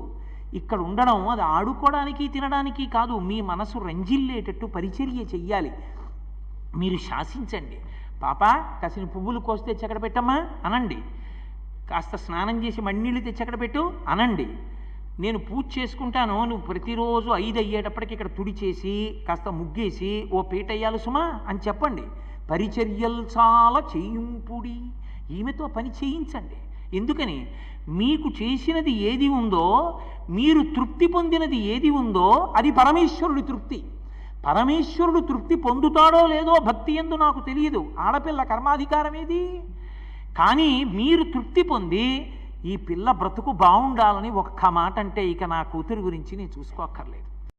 కాబట్టి మీరు ఆ పిల్లతో సేవ చేయించుకోండి. చాలా సంతోషించాడు శివుడు. ఆయన కామమోహితుడు కాడు, ఆయనకి తెలుసు తన ఇల్లాలి అని, ఆమెకి తెలుసు తన భర్తేనని. కానీ పార్వతీ కళ్యాణం అంత గుంభనంగా ఉంటుంది. శాస్త్రం శాస్త్రమే. శాస్త్రమర్యాదతో వివాహం జరిగే వరకు తండ్రి పరువు బజారున పడైదు. ఈయన నా పతియే అని ఓరచూపు చూడదు. ఆయన అలా చూడడు. ఆయన ఋషిలా ఉంటాడు. ఆమె పరిచర్య చేయడానికి వచ్చిన వేరొక తండ్రి కుమార్తెలాగే ఉంటుంది. అందుకే బాలగానే సపర్య చేస్తోంది. ఈ సపర్య జరుగుతోంది. ఇలా కొంతకాలం జరుగుతుంటే దేవతలు తొందరపడిపోయారు. పార్వతీదేవి సేవ చేస్తోంది, పరమశివుడు చేయించుకుంటున్నాడు. ఆయన భార్యగా చూడడు, ఆమె భర్తగా చూడదు. ఇద్దరూ, ఆమెది కుమార్తె ధర్మం, ఈయనది తపస్వి ధర్మం. ఇద్దరు ఎవరి ధర్మానికి వాళ్ళు కట్టుబడ్డారు. ఈయన తపస్సు చేసుకుంటాడు, ఆవిడ పువ్వులు ఎడుతుంది, నీళ్ళు ఎడుతుంది, పేటేస్తుంది. మన బతుకులు ఎప్పుడు తెల్లారతాయి? తారకాసురుడి మీద యుద్ధం చేసే కొడుకు ఎప్పుడు పుడతాడు వీళ్ళకి? వాడు ఎప్పుడు సర్వసైన్యాధిపత్యం వహిస్తాడు? ఇది వీళ్ళ తొందర. అందుకని దేవతలందరూ కలిసి మళ్ళీ బ్రహ్మగారి దగ్గరికి వెళ్ళి ప్రార్థన చేశారు. అయ్యా వీళ్ళకి ఎప్పుడు కొడుకు పుడతాడని అడిగారు. ఎప్పుడు కొడుకు పుడతాడని నన్ను అడుగుతారేమిట్రా? పరమశివుడికి ఎప్పుడు పార్వతీదేవి యందు అనురక్తి కలిగితే అప్పుడు పుడతాడన్నారు. ఇంద్రుడు కించిత్ దోషభూయిష్టమైన ఆలోచన చేశాడు. తండ్రి దగ్గర మాట్లాడేటటువంటి కొడుకు తండ్రి దగ్గర మాట్లాడడానికి యోగ్యమైనవి మాట్లాడాలి తప్ప అదుపు తప్పి మాట్లాడకూడదు. తండ్రి గౌరవం తండ్రిది. తండ్రికి కొడుకు మన్మథుడు. మన్మథుడు తండ్రి మీద బాణం వేయడం ఏమిటి? ఇంద్రుడు తొందరపడిపోయి దేవతారక్షణ కొరకు మన్మథుణ్ణి పిలిచాడు. పిలిచి పురహరునకు అద్రిజకును బరగన్ ప్రభవించునట్టి బలిజుడు అతనించ సంహరించుగాన అద్రికన్యకను పురహరునకు కూర్చి కీర్తి బడయుము మదనా అన్నాడు. ఓ మన్మథ, ఒక్క ఉపకారం చెయ్యి. ఈ పురహరునకు అద్రికన్యకకును అంటే పార్వతీదేవికి పరమశివుడికి పుట్టేటటువంటి కొడుకు ఎవరున్నాడో వాడే తారకాసుర సంహారం చేయగలడు. ఈ వీళ్ళిద్దరికీ కొడుకు పుట్టాలంటే వీళ్ళిద్దరూ ఒకరి యందు ఒకరు అనురక్తులు కావాలి. అందుకని నువ్వు వెళ్ళి పుష్పబాణాలు వేయి. నీ బాణాలు వేస్తే మన్మథ బాణాలు తగిలితే అనురక్తి కలుగుతుంది. ఆమె యందు భార్యా దృష్టితో చూస్తాడు. చూస్తే వాళ్ళిద్దరికీ ఓ కొడుకు పుడతాడు. మనం గబగబా తీసుకొచ్చి వాడికి శాస్త్రాలు చెప్పి పెద్ద చేసి సన్యాధిపత్యం ఇచ్చేస్తే వాడు బాణం వేసేస్తే తారకాసురుడు చచ్చిపోతే మనందరం హాయిగా ఉంటాం. కాబట్టి ఇప్పుడు ఇంద్రుడి ప్రణాళిక ఇది. అందుకని మన్మధుడిని పిలిచి బాణం వేయమన్నాడు. బాణం వేయమంటే పాపం చాలా చోట్ల ఏదో మన్మధుడు వెళ్ళిపోయాడు బాణం వేయించాడంటారు. అలా ఏం వేయలేదు. ఆయన చాలా భయపడిపోయాడు. ఇదేమిటయా, నన్ను పిలిచి పరమశివుడి దగ్గరికి వెళ్ళి బాణం వేయమంటావేమిటి? ఇది ఏమైనా సాధ్యమయ్యేటటువంటి పనే? పుండరీకాక్షుని పుత్రుండనయ్యుండి ఇభచర్మధరుపైకి ఎట్లు పోదు పోయిన అద్దేవు భూరి ప్రతాపాగ్ని నిరయంగనా తేజమెందు నిలతు నిలచిన పరమేశు మూర్తిని కనుగొని వెదిరి విజృంభించి ఎట్లు ఒత్తు వచ్చిన మా తండ్రి వావిరి కోపించి ఏ చూచునో అనచు వెరతునయ్య ఎన్ని విధముల చెప్పిన కొలది కాదు నా కగోచరంబు నిక్కమివిధంబు నీయాన దేవేంద్ర మృగకులేషు నోర్వ మృగము వశమే అన్నాడు. ఎంత శివకేశవ అన్యోన్యతని చెప్పారో ఈ పద్యంలో. పుండరీకాక్షుని పుత్రుండనయ్యుండి ఇభచర్మధరుపైకి ఎట్లు పోదు. నేనేమో విష్ణువు యొక్క కుమారుణ్ణి, మన్మధుడు శ్రీ మహావిష్ణువు యొక్క కొడుకు. నేను విష్ణువు యొక్క కొడుకుని. మా నాన్నగారికేమో పరమశివుడంటే మహాప్రీతి. అంత మహాప్రీతి, పైగా లౌకికంగా చూస్తే బంధుత్వం, బావమరిది బతకగోరుతాడంటారు. నారాయణికి అన్నగారు, నారాయణి పరమశివుని ఇల్లాలు అయినప్పుడు శ్రీ మహావిష్ణువు బావగారు అవుతారు. ఎలా వాళ్ళిద్దరి మధ్య యుద్ధం సంభవిస్తుంది? పరమశివుడి మీదకి వెళ్ళి నేను బాణం వేయడం ఏమిటి?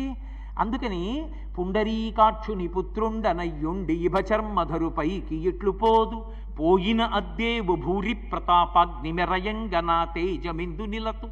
ఒకవేళ వెళ్ళానయ్యా, పరమశివుడు విజృంభించి లేచి నిలబడి ఒక్కసారి రౌద్రంతో చూశాడనుకో, యజుర్వేదం అంతటిది రెండు చేతులు ఎత్తేసి నమస్తే రుద్రమన్యవతోత ఇషవే నమః అంది. నేనంతటి వాణ్ణి, ఆయనతో యుద్ధం చేయనా? ఒకవేళ యుద్ధం చేయడానికి ప్రయత్నం చేశాననుకో, ఆ పరమేశ్వమూర్తిని కనుగొని ఎదురి విజృంభించి ఎట్లు ఒత్తు. అసలు పరమేశ్వరుడితో నేను ఎదురు విజృంభించి యుద్ధం చేసి నా బతుక్కి వెనక్కి తిరిగి రావడమా? ఒకవేళ వచ్చానయ్యా, పరమశివుడి మీద మన్మథబాణం వేసేశాను, పార్వతీదేవితో సమాగమం సిద్ధించింది. ఇంటికి రాగానే వీధిలో నిలబడి చేతులు కట్టుకుని మా నాన్నగారు ఇలా చూస్తారు, ఏమిట్రా శివుడి మీద పుష్పబాణాలు వేసి వచ్చావా? ఇదే నువ్వు చేయవలసిన పని? నీకు బుద్ధుందిరా? పెద్దవాడైన కొడుకు లాంటి వాడివి తండ్రి మీద పుష్పబాణాలు వేస్తావా? ఎంత తప్పురా అని చూడడు. ఒకవేళ నేను తిరిగి వస్తే వావిరి కోపించి మా తండ్రి ఏ చూచునో అనచు వెర్రతునయ్య ఎన్ని విధముల చెప్పిన కొలది కాదు నా ఖగోచరంబు. ఇదేదో చిన్న పనిలా నాకు కనపట్టలేదు, చాలా పెద్ద పనే చెప్పేశావు నువ్వు, ఇదేదో ప్రాణాంతకం అవుతుంది సుమా, ఇలాంటి పని నాకు చెప్తున్నావు ఏమిటయ్యో అని మృగకులేషు నోర్వమృగము వశమే. ఎక్కడైనా ఓ లేడీ వెళ్ళి సింహాన్ని చంపొస్తుందయా? సాధ్యమై ఓడించగలదా? ఎందుకయ్యా నాకు ఇలాంటి పని చెప్తావు? చెప్పకన్నాడు. అంటే ఇంద్రుడు అన్నాడు, పొందుగాని పనికి పొమ్మందునే నిన్ను ఇంతరచ్చయే లయిట్టి పనికి దర్పచిత్తుడైన తారకాసురు చేతి బాధమాన్పి కీర్తి బడయుమయ్య. ఎందుకయ్యా ఇంత అలిగి ఇంత పెద్ద గొడవ చేస్తావు? నువ్వేం చేయలేని పనేం కాదు, నీకు ఇచ్చిన అధికారమే, చేతిలో 5 పుష్పబాణాలు ఉన్నాయి, చక్కగా వెళ్ళు ఓ బాణం వేసావంటే ఎవడు బాణం వేశాడని చూస్తాడేమిటి? పక్కనే ఉన్న పార్వతీదేవి మీద అనురక్తి కలుగుతుంది, ఆవిడితో సంతోషంగా తిరుగుతాడు, కొడుకు పుడతాడు. అంతేకాని నిన్నెవరు పట్టించుకుంటాడు ఓసారి బాణం పడిపోయాక? అందుకని హాయిగా వెళ్ళి ఈ పని చేసిరా. పైగా నిన్ను ఎంత కీర్తిస్తారో తెలుసా దేవతలు? తారకాసుర సంహారం చేయడానికి బాణం వేశావని నీకు రేపు పొద్దున్న పౌరు సన్మానం చేస్తారు. కాబట్టి వెళ్ళు, నా మాట వినాలి. పాపం చాలా దిగులుగా ముఖం పెట్టుకుని వెంటనే వెళ్ళిపోలేదు, ఇంటికి వెళ్ళాడు. ఇంటికి వెళ్ళి రతీదేవితో చెప్పాడు, ఇలా వెళ్ళమంటున్నాడు పరమశివుడి మీద బాణం వేయమంటున్నాడు, ఏమిటో వెళ్ళవచ్చంటావా అన్నాడు. ఆవిడంది, ఏమని చెప్పవచ్చు, అతటెంతటి వాడని పల్కవచ్చు. ఈ భూమియు ఆకాశంబు ఆత్మయు అగ్నియున్ జలపూరము ఆత్మ సూర్యుడు చంద్రుడున్ గాలియు సోముడున్ చండభానుడకు సూర్యుడు ఆతడు తాను బ్రహ్మయున్ తామరసాక్షుడున్ అతని తత్వముకానరు నీకు శక్యమే. ఓయి మన్మథుడా, శివుడి మీదకి యుద్ధానికి ఎడతావా? శివుడి మీద పుష్పబాణం వేస్తావా? ఎంత ప్రమాదకరమైన పనికెడుతున్నావు. అసలు అతని గురించి ఏం చెప్పచ్చు? ఆయన ఏమైనా సాధారణమైన ఒక మనిషి అనుకుంటున్నావా బాణం వేయడానికి? ఈ 8గా ఉండేటటువంటి అష్టమూర్తి తత్వంతో ఆయనే పృథివీ, ఆయనే అగ్ని, ఆయనే నీరు, ఆయనే వాయువు, ఆయనే ఆకాశం, ఆయనే సూర్యుడు, ఆయనే చంద్రుడు, ఆయనే యజమాని. అందుకే కంచిలో పృథివీలింగం, జంబుకేశ్వరంలో జలలింగం, అరుణాచలంలో అగ్నిలింగం, చిదంబరంలో ఆకాశలింగం, శ్రీకాళహస్తిలో వాయులింగం, కోణార్కలో సూర్యలింగం, సీతాకుండంలో చంద్రలింగం, కాఠ్మండూలో యజమానులింగం అయ్యాడు. ఇంత పెద్ద స్వరూపాన్ని పొందినటువంటి పరమేశ్వరుడి మీద అగ్ని ముఖంబు పరాపరాత్మకమాత్మ కాలంబు గతి రత్నగర్భ పదము శ్వసనంబు నీ యూర్పు రసన జలేషుండు దిశలు కర్ణంబులు దివము నాభి సూర్యుండు కన్నులు శుక్లంబు సలిలంబు జటలంబు జరదులు చదలు శరము సర్వౌషధులు రోమచయము శల్యంబు లద్రులు మానసం అమృతకరుండు ఛందములు ధాతువులు ధర్మసమితి హృదయమాస్య పంచకము ఉపనిషదాహ్వయంబైన నీరూప సరసత్వమై శివాఖ్యయై స్వయం జ్యోతి అయ్యొప్పు ఆజ్యమగుచు అని వేదం స్తోత్రం చేస్తుంది. అటువంటి మహానుభావుడి మీదకెళ్ళి బాణం వేస్తావా? ఏమని చెప్పవచ్చు, అతడెంతటి వాడని పల్కవచ్చు. ఈ భూమియు ఆకాశంబు జలపూరము ఆత్మ అగ్నియున్ గాలియు సోముడున్ ఆతడు తాను బ్రహ్మయున్ తామరసాక్షుడున్ అతని సాటికి రారు నీకు శక్యమే. 8 మూర్తులుగా ఉండేటటువంటి వాడు భోరంభంశనలో నిలోంబర మహార్నాథో హిమాంసొప్పుమాన్ నిత్యాభాతి చరాచరాత్మకమిదం యస్యైవ మూర్ఛష్టకం నాణ్యక్కించన విద్యతే విమృశతాం యస్మాత్ పరస్మాత్ విభో తస్మై శ్రీ గురుమూర్తయే నమ ఇదం శ్రీ దక్షిణామూర్తయే అని స్తోత్రం చేస్తారు శంకరులు. అటువంటి పరమశివుడి మీదకి యుద్ధానికి ఎడతావా? నా మాట విను, వెళ్ళకండి. తప్పదు, ఇంద్రుడి ఆజ్ఞ, నేను వెళ్ళవలసిందే అని పాపం బయలుదేరాడు. మన్మధుడేం తెంపరితనంతో వెళ్ళినట్టుగా చెప్పలేదు. వెళ్ళాడు, అనుకూలమైనటువంటి స్థితి కోసం చూస్తున్నాడు. వెనక రావలసిన వాళ్ళు ఏదో వచ్చారు, వసంతాదులందరూను. పార్వతీదేవి దగ్గరగా ఉండి పరమశివుడికి సపర్య చేస్తున్నటువంటి సమయాన్ని లెక్కలో పెట్టుకుని ఆయన పార్వతీదేవి యందు అనురక్తుడవుతాడనేటటువంటి భావన చేత ఆయన దగ్గర ఉన్నటువంటి 5 పుష్పబాణములలో మొదటి పుష్పబాణాన్ని పరమశివుడి మీదకి ప్రయోగించాడు. ఆ బాణం వెళ్ళి ఆయన గుండెల మీద తగిలింది. తగలగానే మనోవికారం కలిగింది. ఏమిటి నాకు మనోవికారం కలిగింది, ఎవరు వేశాడు ఈ బాణమని?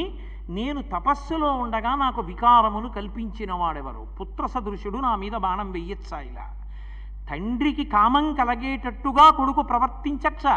ఇంకంతకన్నా నేను అనకూడదు. ఇది పరమశివుడి ఆగ్రహానికి కారణమైంది. ఒక్కసారి తేరిపారి చూశాడు. పొదల మాటను ధనస్సు పట్టుకుని 2వ బాణ ప్రయోగానికి సిద్ధపడుతున్నాడు. అంతే, 3వ కంటి రెప్ప పైకెత్తాడు. భుగభుగమను పెనుమంటలు భగభగమని మండనంత బ్రహ్మాండంబుల్ దిగుదిగులు దిగులు దిగులన తెగిమరుపై చిచ్చు కన్ను దేవుడు విచ్చెన్. ఒక్కసారి బ్రహ్మాండమంతా భగ్గుమంది మంట. ఆ మంట ఒక్కసారి ముద్ద కట్టి వెళ్ళి మన్మధుడి మీదకి వెళ్ళేటప్పటికి బూది కుప్పై కింద పడిపోయాడు. కింద పడిపోయిన తర్వాత ఆ మంట ఇంకా చెలరేగి రేగింది పైకి. అప్పుడు దేవతలందరూ వచ్చి స్తోత్రం చేశారు, ఈ అగ్ని అందరినీ కాల్చేస్తుంది, ఈశ్వర దాన్ని అణిచిపెట్టమన్నారు. ఇక విడిచిపెట్టేసినటువంటి అగ్నిని ఆపడం కుదరదు. అందుకని దీన్ని బడబాగ్ని అన్న పేరుతో సముద్రం లోపల ఉంచుతాను. ఎప్పుడు లోకం ధర్మం తప్పి భోగముల యందు అనురక్తి పెరుగుతుందో అప్పుడు సముద్రంలోంచి పైకొస్తుందన్నాడు. అది ఉప్పెన అని మనం పిలుస్తున్నాం. భారతదేశానికి సునామీ రాదు. ఎందుకని అంటే ఇక్కడ వేదధర్మం ఉంది. ఇంకా వేదం చదువుకున్న వాళ్ళు ఉన్నారు, యజ్ఞయాగాది క్రతువుల మీద నమ్మకం ఉన్నవాళ్ళు ఉన్నారు, రామాయణ భారత భాగవతాది గ్రంథములను చదువుకుంటున్న వాళ్ళు ఉన్నారు. తెల్లవారి లేస్తే శంకరాచార్యుల వారు తెచ్చినటువంటి శివలింగాలకు అభిషేకాలు జరుగుతున్నాయి. 7 కొండలెక్కి వెంకటరమణుడు కాపాడుతూనే ఉన్నాడు. ఉండగా మనకెందుకు ఆపదొస్తుంది? అందుకే ఈ దేశానికి సునామీ రాలేదు. వస్తుందనుకున్నా తప్పిపోయింది. కాబట్టి ఆ బడబాగ్ని రూపాన్ని పొంది పరమశివుని 3వ కంటిలోంచి వచ్చినటువంటి మంట సముద్ర గర్భంలోకి వెళ్ళింది. ఇక్కడ పాపం ఆ మన్మధుడు కాలి బూడిదైపోయాడు. వెంట వచ్చిన వాళ్ళందరూ ఎవరి మానాన వాళ్ళు వెళ్ళిపోయారు. ఎవరు అడుగుతారు మన్మధుడిని బతికించమని? అందరూ వెళ్ళిపోయారు. వెళ్ళిపోతే రతీదేవి మాత్రం గుండెలు బాతుకుని ఏడ్చింది. రారే ఏడుపు మాన్పరే మధురిపున్ రప్పింపరే కావరే పోరే కుయ్యి ఎరిగింపరే సిరికిన పుణ్యంబు విన్పింపరే తారే దేవరవేడినా పెనిమిటిం దీర్ఘాయుషోపేతుగా ఈరే మంగళసూత్రబంధనము మీకెంతేని పుణ్యంబగున్ అని. రండి రండి ఓ దేవతలారా, మీ అందరే పురిగొల్పారు నా భర్తని. పరమశివుని యొక్క 3వ కంటి మంటలలో కాలి బూడిదైపోయాడు. కనీసం మా అత్తగారైనటువంటి లక్ష్మీదేవికి వెళ్ళి మీ కోడలు చేసుకున్న అల్పపుణ్యం ఇటువంటిది అని చెప్పండి. నా మామగారైనటువంటి శ్రీ మహావిష్ణువుని పిలిపించండి. ఆయన ప్రార్థన చేస్తే పరమశివుడు అంగీకరిస్తాడు. మధురిపిన్ రెప్పింపరే కావరే పోరే సిరికినా పుణ్యంబు విన్పింపరే తేరే దేవరవేడినా పెనిమిటిం దీర్ఘాయుషోపేతుగా, దీర్ఘాయుష్మంతుడిగా నా భర్తని మళ్ళీ తిరిగి తీసుకురండి. ఈరే మంగళసూత్ర బంధనము మీకెంతేని పుణ్యంబగున్, నాకు ఆ మంగళసూత్రాన్ని నిలబెట్టండి, మీకు పుణ్యం అవుతుందని తల్లులు పుణ్యగేహినులు తండ్రులు పుణ్యజనంబులంచునా ఉల్లమునందునే తలంతో ఓ సురగేహినులా అరమీరు నా తల్లులు నేను కూతురను ధర్మపు నోములదాన నన్మిక్కిలిమిచ్చి మీ అల్లుని తెచ్చి ఇచ్చినన్మరల 5వచే ఎరమీకు మ్రొక్కెదన్. ఓ దేవతాకాంతలారా, మీ అందరూ నాకు తల్లులు, ఋషులందరూ నాకు తండ్రులు, మీకందరికీ నేను కూతురు లాంటి దాన్ని, ధర్మంతో నోములు నోచిన దాన్ని, నా 5వతనాన్ని నాకు మళ్ళీ నిలబెట్టండి అని గుండెలు బాతుకుని ఏడుస్తోంది. చూసింది అమ్మవారు. చూసి అక్కడ బాలాస్వరూపంతో ఉంది, కానీ అమ్మవారు అనుగ్రహించింది. ఇక్కడ మన్మధుడు కొంతకాలం పాటు నీ కంటికి కనపడడు, కానీ ఒక్క రతీదేవికి మాత్రం కనపడేటట్టుగా అనుగ్రహిస్తూ శరీరం లేకుండానే మన్మధుడు అందరి మీద బాణాలు వేసి పునరుత్పత్తి జరిగేటట్టుగా ఆమె మళ్ళీ అనుగ్రహించింది. అప్పుడు పరమశివుడు జోక్యం చేసుకుని రతీదేవి యొక్క ఏడుపు విని మళ్ళీ ఒకానొకప్పుడు శ్రీ మహావిష్ణువు కృష్ణావతారం స్వీకరించిన నాడు ప్రద్యుమ్నుడన్న పేరుతో పుడతాడు. శంబరాసురుడన్న రాక్షసుడు తీసుకెళ్లి సముద్రంలో పడేస్తే రక్షించుకుంటావు. అప్పుడు మళ్ళీ రూపాన్ని పొంది నువ్వు చూడడానికి వీలవుతాడు. అప్పటి వరకు రూపం లేకుండానే మన్మధుడు బాణాలు వేస్తాడని అనుగ్రహించాడు. ఇక్కడ మీరు నన్ను ఒక ప్రశ్న వెయ్యొచ్చు, ఏమండి మన్మధుడు లేకపోవడం చాలా అదృష్టం కదా, ఆయన ఉండబట్టే కదా మనందరం పుట్టడం చావడం ఇవన్నీ జరుగుతున్నాయి, ఈ గొడవ లేకపోతే ఎంత బాగుండేదండి, ఎందుకు మళ్ళీ మన్మధుడిని బతికించినట్టు అని. కానీ మీరు ఒక్కటి అర్థం చేసుకోండి, మన్మధుడు ఉండాలి. ఎందుకు ఉండాలి అంటే మన్మధుడు ఉంటేనే శరీరాలు వస్తాయి. శరీరం వస్తే పుణ్యం చెయ్యొచ్చు, శరీరం ఉంటే రామాయణం చదవచ్చు. శరీరం ఉంది కాబట్టి నేను పార్వతీ కళ్యాణం చెప్తున్నాను, శరీరం ఉంది కాబట్టి మీరు వింటున్నారు. శరీరం ఉంది కాబట్టి బిడ్డల్ని కని పితృరుణాన్ని తీర్చుకోవచ్చు. శరీరం ఉంటే భగవద్గ్రంథాల్ని చదివి ఋషిరుణం తీర్చుకోవచ్చు. శరీరం ఉంటే యజ్ఞయాగాది క్రతువులు చేసి దేవతారుణం తీర్చుకోవచ్చు. లేనప్పుడు పాపపుణ్యాలు అలాగే ఉండిపోతాయి. జీవుడు మోక్షాన్ని ఎలా పొందుతాడు? పొందడం కుదరదు. అందుకని అమ్మవారు మళ్ళీ మన్మధుడికి ప్రాణం ఇచ్చింది, ఇచ్చి మళ్ళీ సృష్టించింది. మళ్ళీ ఆయన సాకారుడు ఎప్పుడవుతాడో పరమశివుడు అనుగ్రహించాడు. ఎప్పుడైతే ఇంత పెద్ద అల్లరి జరిగిందో పరమశివుడు అక్కడి నుంచి వెళ్ళిపోయాడు. ఆ హిమవంతుడికి తెలిసింది పరమశివుడు వెళ్ళిపోయాట, నా కూతురు సపర్య చేస్తున్నప్పుడు నా కూతురు యందు అనురక్తుడు కావాలనే మన్మధుడు బాణం వేశాట, మూడో కన్ను తెరిచాట, ఇంత పెద్ద గొడవ అయిందిటని తెలిసి అంతన్కొండలరాజు నెమ్మనములో ఆవర్తనాలించి వే సంతాపం వన చిన్నబోయిచని సర్వేశ్వరుంకానక అచ్చం తాందోళ విచారయైన తనయం తావేగ గొంపోయే అక్కన్యారత్నము తండ్రి తొట్కొని తనంగానే సీతాద్రికిన్. అయ్యో అమ్మాయి, నువ్వేదో పుణ్యం చేసుకుంటావు, పరమశివుడికి సేవ చేస్తావని నేను తీసుకొచ్చి ఇక్కడ సపర్యలో వినియోగిస్తే ఆ మన్మధుడు వచ్చి బాణం వేయడం ఏమిటి, పరమశివుడు మూడో కన్ను తెరవడం ఏమిటి, మన్మధుడు కాలిపోవడం ఏమిటి, నీకింత అప్రతిష్ట రావడం ఏమిటి, రామ్మ వెళ్ళిపోదామని చెప్పి మళ్ళీ ఆ పార్వతీదేవిని తీసుకుని హిమవత్ పర్వతానికి అంతఃపురానికి వెళ్ళిపోయాడు. పరమశివుడు తపస్సుకి వెళ్ళిపోయాడు, పార్వతీదేవి ఇంటికి వెళ్ళిపోయాడు.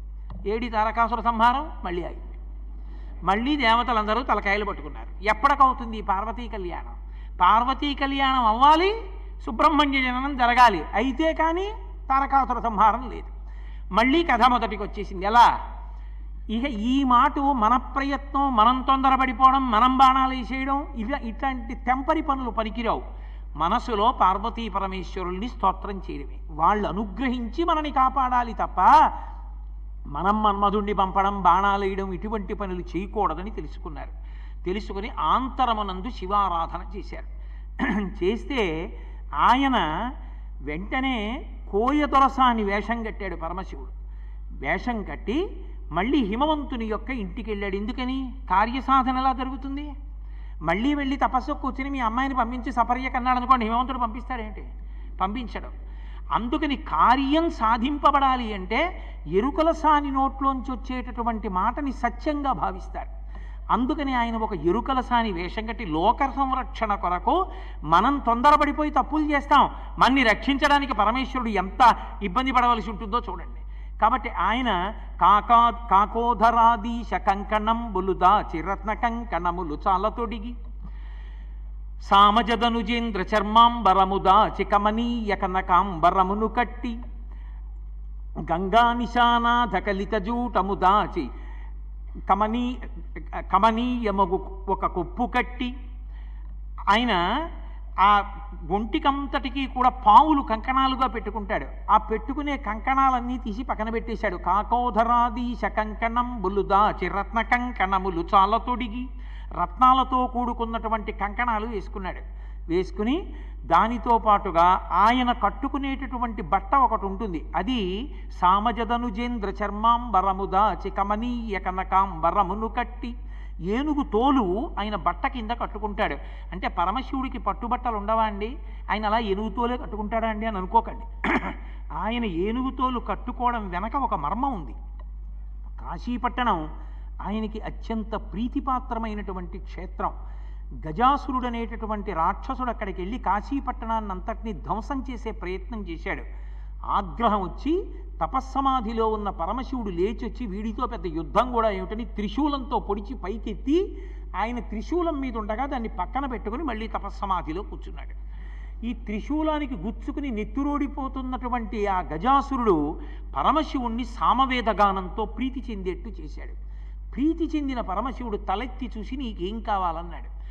నా తోలు వాసన రాకూడదు, అది ఎప్పుడూ నెత్తురోడుతూ ఉండాలి, మీరు నా తోలు కట్టుకోవాలి, కట్టుకుని ఈ కాశీపట్టణంలో కృత్తివాసేశ్వరుడు అన్న పేరుతో నా చర్మం కట్టుకున్నటువంటి వాడవై ఏనుగు యొక్క పృష్ఠభాగం ఎలా ఉంటుందో అటువంటి శివలింగంగా వెలియాలని అడిగాడు. అందుకే ఇప్పటికీ ఏనుగు పృష్ఠభాగం ఎలా ఉంటుందో అలా ఉంటుంది కాశీలో ఉన్న కృత్తివాసేశ్వర లింగం. మహానుభావుడు పరమదయామయుడు కనుక గజాసురుని యొక్క చర్మాన్ని తన ఒంటికి కట్టుకున్నాడు. అందుకుని ఏనుగు చర్మం కట్టుకుంటాడు తప్ప కట్టుకోవడానికి పట్టుబట్ట లేనివాడై కాదు ఆయన కట్టుకునేది. కాబట్టి ఆయన ఆ ఏనుగు చర్మంతో వెడితే పరమశివుడు వచ్చాడని గుర్తుపట్టేస్తారు, ఎరుకల సానిగా వెళ్ళాలి. అందుకని ఆ కట్టుకు సామజదనుజేంద్ర చర్మాంబరముదాచి కమనీయ కనకాంబరమును కట్టి ఎర్రటి పట్టుబట్టోటి కట్టుకున్నాడు. గంగా నిశానాథ కలిత జూటముదాచి కురువెంట్రుకలు కల కొప్పు కట్టి ఆ గంగమ్మతో తడిసిపోయినటువంటి జుత్తుతో ఎర్రటి జుత్తుతో ఉంటాడు. అరుణజటేశ్వరుడు అని పేరు, అందుకే ఆయన జుత్తు ఎర్రగా ఉంటుంది. ఆ ఎర్రగా ఉన్న జుత్తు కొప్పు ఇలా కొప్పు కట్టుకుని ఉంటే దాని మధ్యలో బిందెలే కన్న ఉంటుంది, అందులో గంగమ్మ ఉంటుందిట. ఉంటే ఆయన తాండవం చేస్తూ ఉంటే ప్రదోష వేళలో నెత్తి మీద బింది పెట్టుకుని తాండవం చేస్తే నీళ్లు ఎలా కదులుతాయో అలా కదులుతూ ఉంటుందిట. రావణాసురుడు దర్శనం చేసి స్తోత్రం చేశాడు. జటాటవీగలజ్జల ప్రవాహ పావిత స్థలే గడేవలంబ్యలంబితాం భుజంగ తుంగమాలికాం ఢమఢమఢమఢమన్ నినాదమడ్డవర్వయం చకార చండ తాండవం తనోతున శివ శివం అని ఆయన తాండవం చేస్తున్నప్పుడు జటాకటాహ సంభ్రమ భ్రమన్ విలింప నిర్జరీ విలోల వీచి వల్లరీ విరాజమానమూర్ధని ధగద్ధగద్ధగద్ధగజ్వలల్లలాట పట్టపావకే కిశోర చంద్రశేఖరే రతి ప్రతిక్షణం మమ అగర్వ సర్వమంగళా కళాకదంబ మంజరీరస ప్రవాహ మాధురీ విజృంభణా మధువ్రతం స్మరంతకం పురాంతకం భవాంతకం గజాంతకాంతకాంతకం తమంతకాంతకం భజే అంటాడు. ఆయన తాండవం చేస్తున్నప్పుడు బిందెలో నీళ్లు తిరిగినట్టు తిరుగుతుంటుంది ఆ గంగమ్మ. ఆ గంగతో కూడుకున్నటువంటి కొప్పు చూస్తే కనిపెట్టేస్తారు పరమశివుడు వచ్చాడని. అందుకని గంగా నిశానాథ కలిత జూటముదాచి కురువెంట్రుకలు కల కొప్పు కట్టి ఆ సోది చెప్పేవాళ్ళు ఓ పక్కకు ఓ కొప్పు వేసుకుంటారు గోదాదేవిలే, అలా ఓ పక్కకు ఓ కొప్పు కట్టాడు. కొప్పు కట్టి ఆయన ఆ సోది చెప్పడానికి వెడుతూ పావకరాజిత పాలభాగము దాచి తిలకంబుతో పాలమమర చేసి ఆయన లలాట భాగమునందు మూడవ కన్ను ఉంటుంది. మూడవ కన్ను చూస్తే గుర్తు పరమశివుడిని త్రినేత్రుడని. అందుకని మూడవ కన్ను పక్కకి తప్పించి దాని బదులు పెద్ద కుంకం బొట్టు ఒకటి పెట్టుకున్నాడు. సోది చెప్పేవాళ్ళు ఇంత బొట్టు ఏం పెట్టుకోరు, ఇక్కడి నుంచి ఇక్కడి వరకు సరిపోయేటట్టు ఓ పెద్ద రూపాయి కాసంత బొట్టు ఒకటి పెట్టుకుంటారు. అందుకని అంత పెద్ద కుంకం బొట్టు ఒకటి పెట్టుకున్నాడు. పెట్టుకుని త్రిశూల హస్తంబు దాచి చేత సజ్జయమర విభూతి దాచి పసుపు పూసి త్రిశూల హస్తంబు దాచి చేత పూల సజ్జయమర వెలది మేనకల్గు వీరుడు వెలదియ్యి ఎరుక ఎరుకయనచు ఎగుదించే. చేతిలో ఎప్పుడూ త్రిశూలం పట్టుకునేటటువంటి పరమశివుడు త్రిశూలాన్ని పక్కన పెట్టేసి ఓ పూలబుట్ట ఒకటి చేత్తో పట్టుకుని శరీరార్ధ భాగమునందు పార్వతీదేవి ఉండేటటువంటి పరమశివుడు పూర్తిగా ఆడదానిగా మారిపోయి సోది చెప్పేటటువంటి ఆడదానిగా వెలది ఆ ఎరుక ఎరుకయనచు ఎగుదించే. ఎరుక చెప్తానమ్మా ఎరుక అంటూ బయలుదేరి హిమవంతుని యొక్క అంతఃపురానికి వచ్చాడు. ఆ హిమవంతుడు మేనకాదేవి తీసుకొచ్చి పరమశివుణ్ణి కూర్చోబెట్టి అసలే ఏమిటో పిల్ల ఇలా అయిపోయింది, ఆ పరమశివుడి దగ్గరికి పరిచర్యకి పంపించాం, ఆ మన్మధుడు మానవేశాడు, ఆయనకి కోపం వచ్చింది, ఆయనటో వెళ్ళిపోయాడు, పిల్ల ఇంటికి వచ్చేసింది, బెంగబెట్టుకుంది, ఏమిటో ఈ అల్లరంతా, ఈ పిల్లకి పెళ్ళి ఎప్పుడవుతుంది, ఏమిటి ఇలా జరిగింది ఏమిటని పాపం వాళ్ళు తలలు పట్టు కూర్చుని ఉన్నారు. సోది చెప్పిస్తే జరగబోయేటటువంటిది చెప్తుంది కదా అని చెప్పి తీసుకొచ్చి కూర్చోబెట్టి ఏం జరుగుతుందో చెప్పమ్మా అని అడిగారు. ఆ వచ్చినటువంటి సోది చెప్పేటటువంటి రూపంలో ఉన్న పరమశివుడు అమ్మవారి గురించి చెప్పాడు. కువలయలోచన కొన్నిది నంబులు కొండల రాజింటనుండగలదు ఉండి నువిధిలతో కూడి వనంబునకేగి శివునకై తపమర్ది చేయగలదు తపమర్ది చేసిన తరలాక్షి నిన్ను గూర్చి మీనాంక వైరియు మెచ్చగలడు మెచ్చి సంభావించి నీ తండ్రి ఇంటను వేడుక నిన్ను పెండ్లి ఆడగలడు. పెండ్లి ఆడి శివుని అర్ధాంగలక్ష్మివై అఖిల భువన రాజ్య సంపదలు కలిగి మోములారుగలగు బాలునికని మోదముననుండగలవువో ధవళనేత్రా అన్నాడు. కువలయలోచన కొన్నిది నంబులు కొండల రాజింటనుండగలదు. ఈ పిల్ల నల్ల కలువలు ఎలా ఉంటాయో అటువంటి కన్నులున్నటువంటి ఈ పిల్ల కొంతకాలమే ఈ కొండలరాజైనటువంటి హిమవంతుని యొక్క ఇంట్లో ఉంటుంది. ఉండి కొంతకాలం అయిపోయిన తర్వాత ఈ పిల్ల అరణ్యానికి వెళ్ళి తపస్సు చేస్తుంది. ఆ తపస్సుకి మీనాంకవైరియు మెచ్చగలడు. మీనాంకవైరి అంటే మన్మథ శత్రువైనటువంటి పరమశివుడు మెచ్చుకుని ప్రత్యక్షం అవుతాడు. ప్రత్యక్షమై కన్యాదాత గారి ఇంటికి వచ్చి పెళ్లి చేసుకుంటాడు ధార్మికంగా. అందుకని ఈ హిమవంతుని ఇంట్లోనే పార్వతీ కళ్యాణం జరుగుతుంది. జరిగిన తరువాత ఈ పిల్ల అఖిల భువన రాజ్య సంపదలు కలిగి సమస్త బ్రహ్మాండములకు అధినేత్రి అవుతుంది. అయి 6 ముఖములు కలిగినటువంటి పిల్లవాడికి తల్లి అవుతుంది. ఆ పిల్లవాడు దేవతా సైన్యానికి ఆధ్యక్షం వహించి తారకాసుర సంహారం చేస్తాడు. కాబట్టి బెంగపెట్టుకోవలసిన అవసరం లేదమ్మా, పరమశివుడి గురించి తపస్సు చెయ్యి అన్నాడు. అనేటప్పటికీ ఈ పిల్ల నేనైతే పరమశివుడి గురించి తపస్సు చేస్తాను అని తపస్సుకు బయలుదేరితే మేనకాదేవి వెంటపడి, అమ్మ తపస్సు అంటే భయంకరంగా ఉంటుంది, ఉపవాసాలు చెయ్యాలి, ఎక్కడో అరణ్యంలో కూర్చోవాలి, మంచులో నించోవాలి, అగ్నిహోత్రంలో నించోవాలి, వర్షంలో తడిచిపోవాలి, శరీరం సొక్కిపోతుందమ్మా, ఇంత లావణ్యంతో ఉండే పిల్లవి వెళ్ళవద్దని వెంటపడింది. వెళ్ళవద్దు అంది. కాబట్టి మా అంటే తపస్సుకి వెళ్ళవద్దు. ఆ మేనకాదేవి చేత తపస్సుకి వెళ్ళవద్దు అని ప్రార్థన చేయబడినటువంటి పిల్ల కనుక ఆమెకి ఉమా అని పేరొచ్చింది.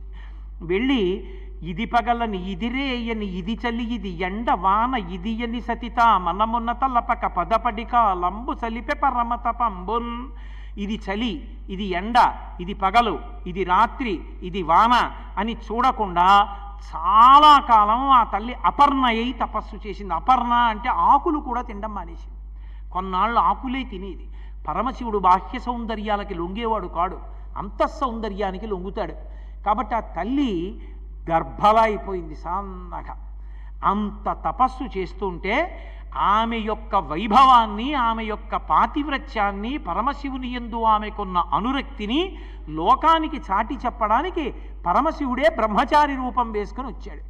వచ్చి ఆ తనరు ముమ్మారు చుట్టిన దర్భముంజితో పలమిరుంగు చక్కని గోచితోడ మొలనున్న ధవళంపు చిన్ని వస్త్రముతోడ వెలుపల పెట్టిన వెలి జన్నిదములతోడ. ఆ బ్రహ్మచారిగా వచ్చినటువంటి వాడు ఓ గోచి పెట్టుకుని దర్భలతో కూడినటువంటి ముంజి కట్టుకుని ఆ అక్షమాలతోడ ఆ చిన్న కూకటి జుత్తుతోడ మేధావి బొట్టుతోడ ఎడమ చేత తనదు పొడుగు దండంబు వ్రేల ఉంగరంబును దర్భయును వెలుంగ గొడుగు పట్టి వడుగు కుర్రడైతను దించె సూలి మంచు కొండ చూలి కడకు.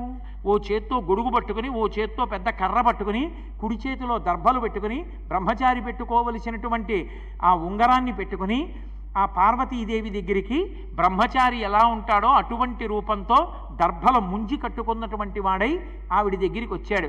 వచ్చి, ఓ పార్వతి, ఎందుకమ్మా తపస్సు చేస్తున్నావు? ఎవరి కోసం తపస్సు చేస్తున్నావు తల్లి అని అడిగాడు. పరమశివుడి గురించి తపస్సు చేస్తున్నానంది. ఎందుకమ్మా పరమశివుడి గురించి తపస్సు అన్నాడు. ఆయనకి ఇల్లాలు కావాలనుకుంటున్నాను, అందుకు తపస్సు చేస్తున్నానంది.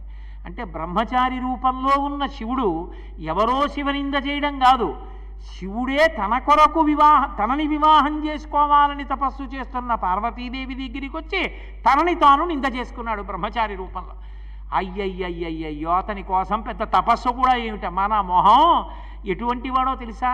తరలాక్షియాతడు ధనవంతుడందుమా కోరివేడిన కాని కూడు లేదు, చిన్నారి వయసున చిన్నవాడందుమా ఏనాటి వాడుకో ఎరుకలేదు, ఆకారమున అతడు బలమేటి ఎందుమా ఆకారమిట్టిదో అరయరాదు, కులగోత్రములు 2 తెలియదమందుమా తల్లిదండ్రులెప్పుడు ధరణి లేరు, తెలుప ఒంటివాడు దేవుండు చూడడే మాయచేతో కపట మంత్రములను మగువ నిన్ను ఎట్లు మరగించుకున్నాడో కాని తగినవాడు కాడు అన్నాడు.